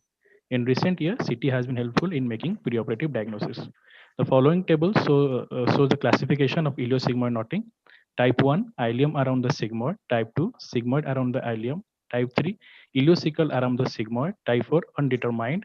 A is clockwise and B is anti-clockwise. Conclusion. Compound volvulus, though rare, should be considered in case of intestinal obstruction. It has very high mortality rate due to its rapid progression to gangrene. Prompt identification, adequate resuscitation, and proper intervention will improve the outcome. The mortality rate is 6.8 to 8% for non-gangrenous and 30 to 50% for gangrenous. Shock is the major cause of death. This is my reference. Thank you, sir. Thank you, Dr. Chandan. Can we have some questions, please? Yeah, Dr. Chandan, you said, I couldn't understand, high bulk diet on empty small bowel is one of the predisposing reasons you said. Yes, I couldn't understand what yes, does it sir. mean. Sir, high bulk diet after empty stomach, when the food particle Empty stomach, enters the empty jejunum. small bowel you've written, not empty stomach. High bulk diet on empty small bowel. Prolonged fasting, sir, may cause this type of complication also occur in prolonged fasting. It is usually seen in Ramjan type, sir. Why? So due to rapid when this this food particle reaches the jejunum, rapid peristalsis, and the jejunum fall back to the left side of the our abdomen. So that may cause twisting of ileum around the sigmoid colon, sir. Okay. And why have you not done a primary colonic anastomosis? Why have you done a Hartmann on a sigmoid? Sir, the sigmoid colon was gangrenous and patient condition was not adequate, No, sir. So And patient condition was not adequate so you've done a primary ileal also you have anastomosed, no? Sir, around sir, actually colostomy is accepted as better than ileostomy, sir. So ileum was anastomosis with transverse colon and sigmoid descending colon were taken out as colostomy, sir. Patient presented with shock, sir, in the emergency, sir. So we could, and with gangrenous sigmoid colon. So that's why we follow this process. Okay, thank you. Dr. Chandan, one question. Yes, sir. What is coffee bean sign? Sir? Coffee bean sign? Yeah. Extra finding of sigmoid colon with sir concavity towards the left shoulder, sir. The X-ray finding of sigmoid colon, sir. Coffee के बीज जैसा लगता है, right? Yes, sir. Yes, sir.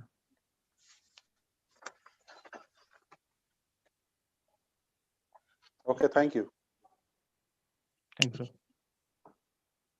Thank you, Dr. Chandan. So for the knowledge of our postgraduates, coffee bean sign is for exactly sigmoid volvulus. It's a very classical X-ray, and this is a very common question asked in PG exams. That's what sir asked. Okay, thank you. So our next presenter and the last presenter is Dr. Yusuf Ahmed. He will be presenting on Hurthle cell neoplasm, a rare variety of follicular carcinoma of thyroid. Dr. Yusuf, are you ready? Am I audible, sir? Yes, you're audible. Just please share your screen. Yes, sir. Yes, I'm ready. Am I audible, sir? Yes, you're audible. Please share your screen. Yes, sir. Sorry for the inconvenience.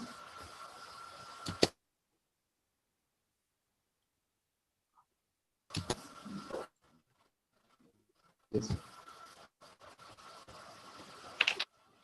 This is the guidance of Dr. Marshall Dr. Keta, Associate Professor, LIMS Ranchi.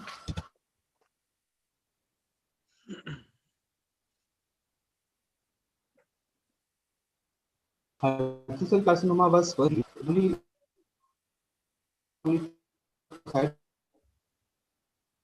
I think it's a variant of follicular carcinoma, according to WHO. Hurthle cell carcinoma can present either as a minimally invasive tumor. HCC generally has a more aggressive clinical behavior compared with the other high differential thyroid cancers, and its associations presenting with Hurthle cell carcinoma is 55 years. Minimally invasive Hurthle cell carcinoma demonstrates much less diameter and can be treated So your voice by is cutting. higher total.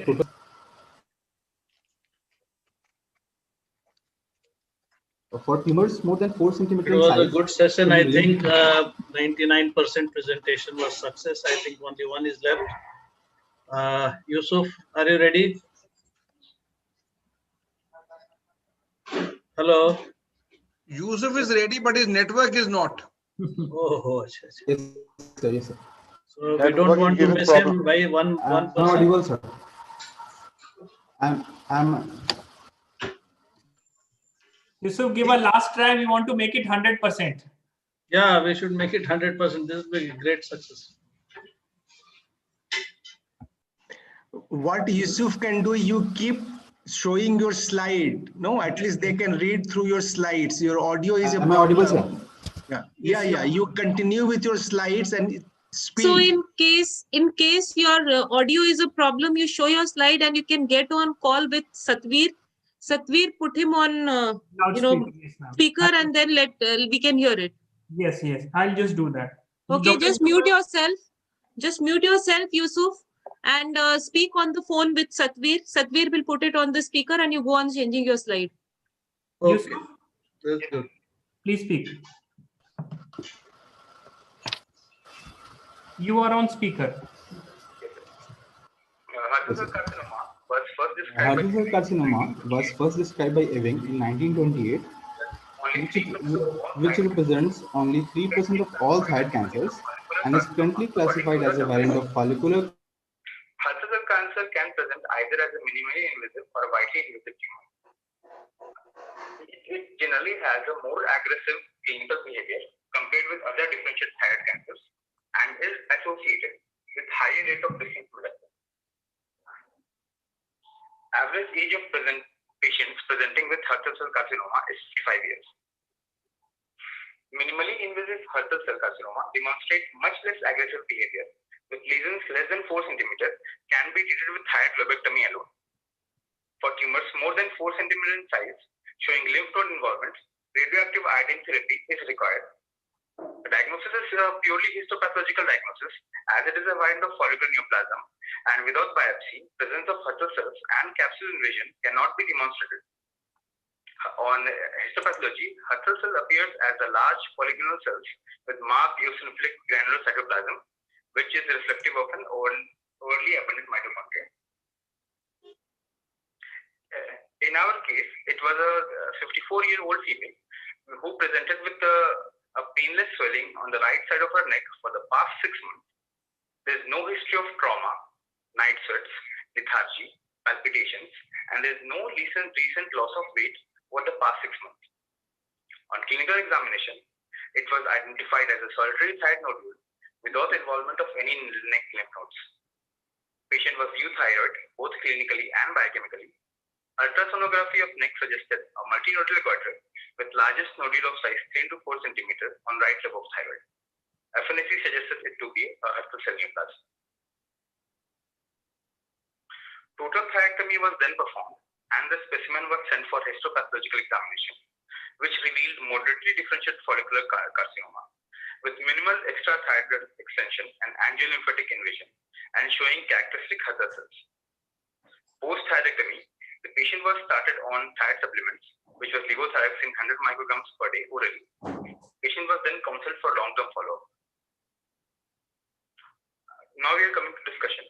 Hurtful cell carcinoma is more aggressive and can spread by lymphatic routes. So it is utmost important that all patients are examined for central and lateral neck lymph nodes. And failure to remove all the nodes can lead to recurrence. Patients have to be followed up routinely after surgery to check whether any residual cancer cells in the lymph nodes have been left out, which is not palpable previously. Further, we come to know that radioactive iodine therapy is reserved for tumors greater than 4 cm in size and showing extensive capsular and angio invasion with positive lymph nodes at the time of surgery. So these are my references. Thank you. Thank you, Yusuf. So we have any questions for Dr. Yusuf?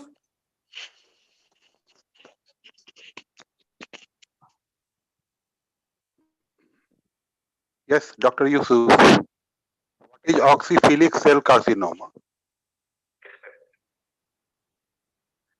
So, Hurtful cells are also known as oxyphil cells, sir? Yeah, yes, right. Yes, you are right, absolutely right. Yes,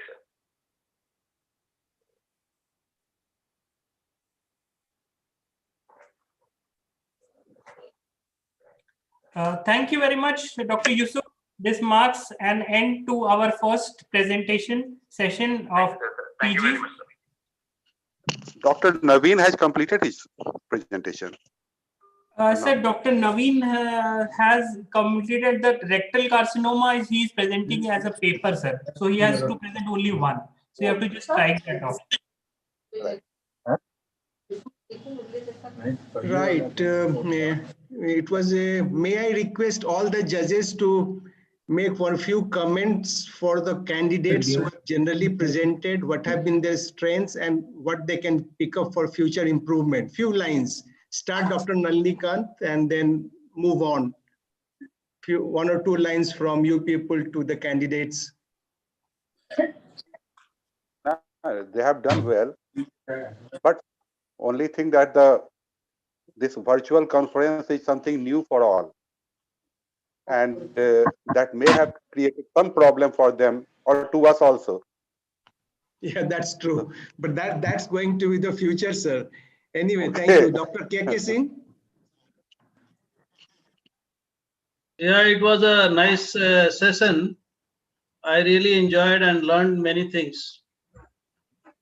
I just say that a little bit more of homework is needed and more orientation towards clinical things than theoretical. Surgeons work with hand. Of course, you have to have the knowledge. Very nice. It was a great session. Dr. Vinay Pratap, any comments from you for the candidates, sir, for overall improvement? You have to unmute yourself, sir. Dr. Vinay Pratap, please unmute yourself.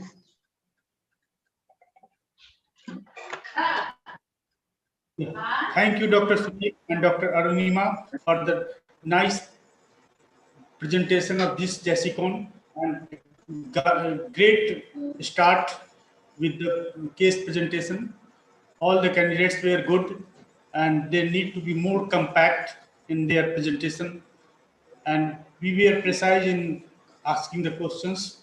So good start and all my best wishes for the next Thank 2 you, days. thank you, sir. Dr. Chauhan, few lines, few words from you. Yeah, but for yeah, motivation. it was a good experience for me also, but there's a lot of shortcomings in the presentations. Actually, you need a great improvement. The PowerPoint way you have made is not well. You've written like case sheet notes you've written. It has to be made like proper PowerPoint slides you have to make, and you have to include more operative pictures. And there should be some message.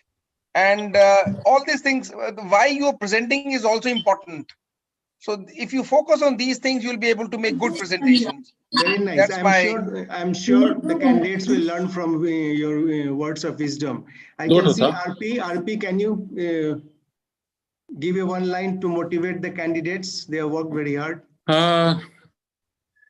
Dear, you have done excellent job, the organizing team and the participants. They have done justice by participating. Of course, I'll go ahead with the Dr. Chauhan's comment that you have to sharpen your wisdom, hone your skill, and really come out with a one-liner or two-liner take-home message for every presentation, and that will reap your harvest in the future. Oh, thank you. I can see Satish Smith, Well our two-time GC from Jharkhand. Satish, your word of wisdom for them. Good evening, everybody. It was a very enjoyable session and a lot of variety of cases. I know there are shortcomings in the papers, but it is the beginning for them. So they have done their best and they will pick up the good points, and hope our coming 2 days we'll enjoy more of the academic feast, though we are online but away from each other. But it Thank you. I can see Uday was there, our ASI. Yeah. Yes, Nalini. दिल में है सब एक दूसरे के, इसीलिए नजदीक हैं. Dr. Uday is logged in, our chairman, ASI Jharkhand chapter chairman. I can't see him. Azad, can you make few statements to motivate? No, you have to unmute yourself, Azad, our chapter secretary. Good evening, everybody. Today was flying start that is needed for any conference to be successful. This was great start, and I hope it would be a great success. Thank you. I can see the man with the mustache, Professor Pankaj Bodra. Before I tell our Nima to give a thanks, Pankaj Bodra, can you give few lines of motivation to your students? Most of has been from RIMS, I suppose.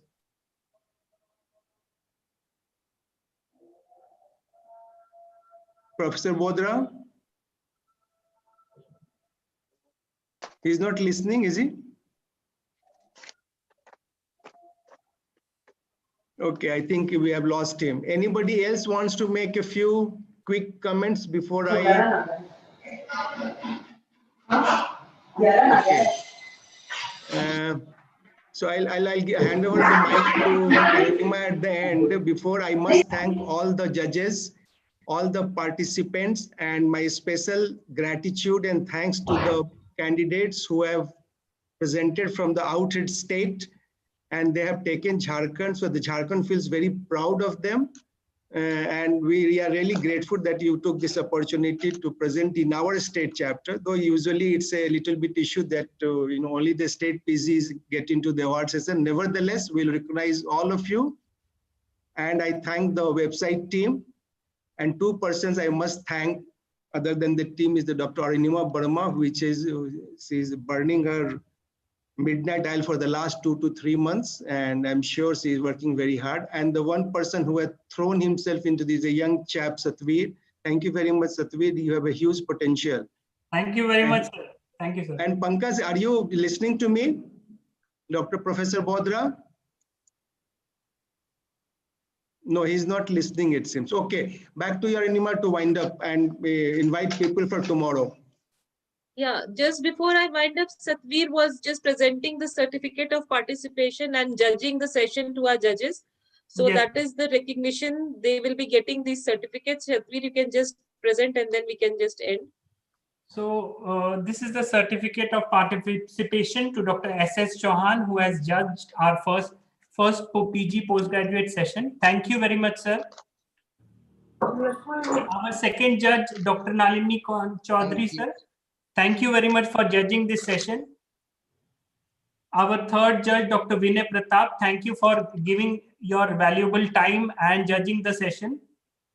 And Dr. KK Singh, thank you for enlightening us with a lot of small tidbits which PGs do miss because of the theoretical knowledge. I have also learned a lot of things from this session. Thank you very much. Okay. So before we end, I would just like to thank each and everyone.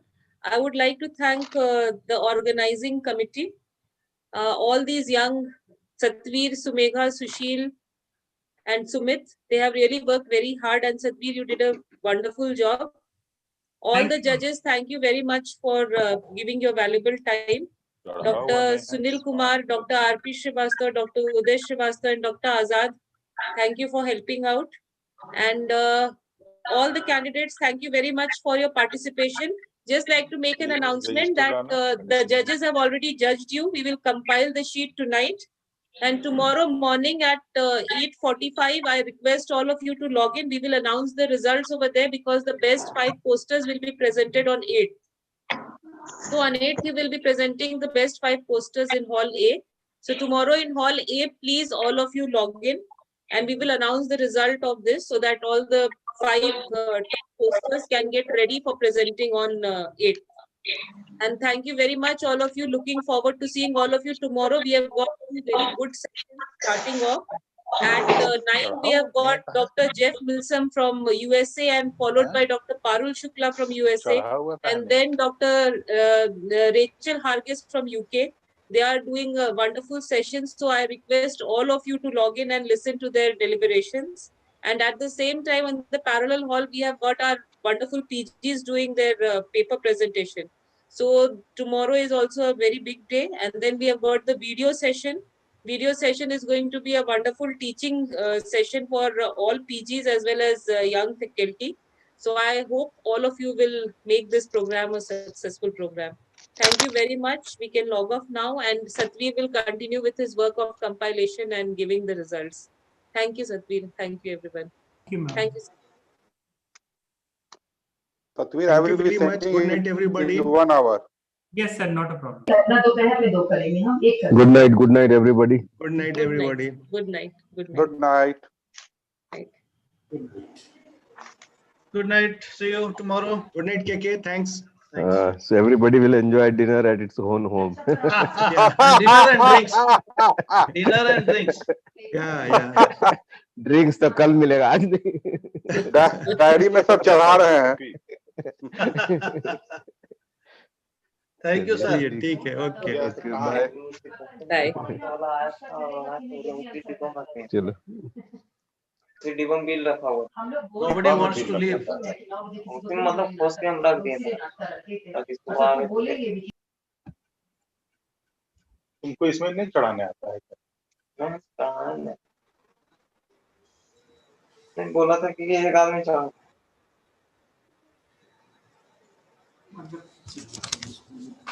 कहाँ है उसका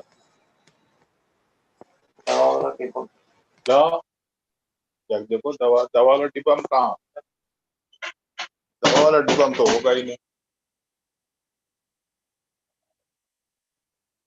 लोग आजाद पूरा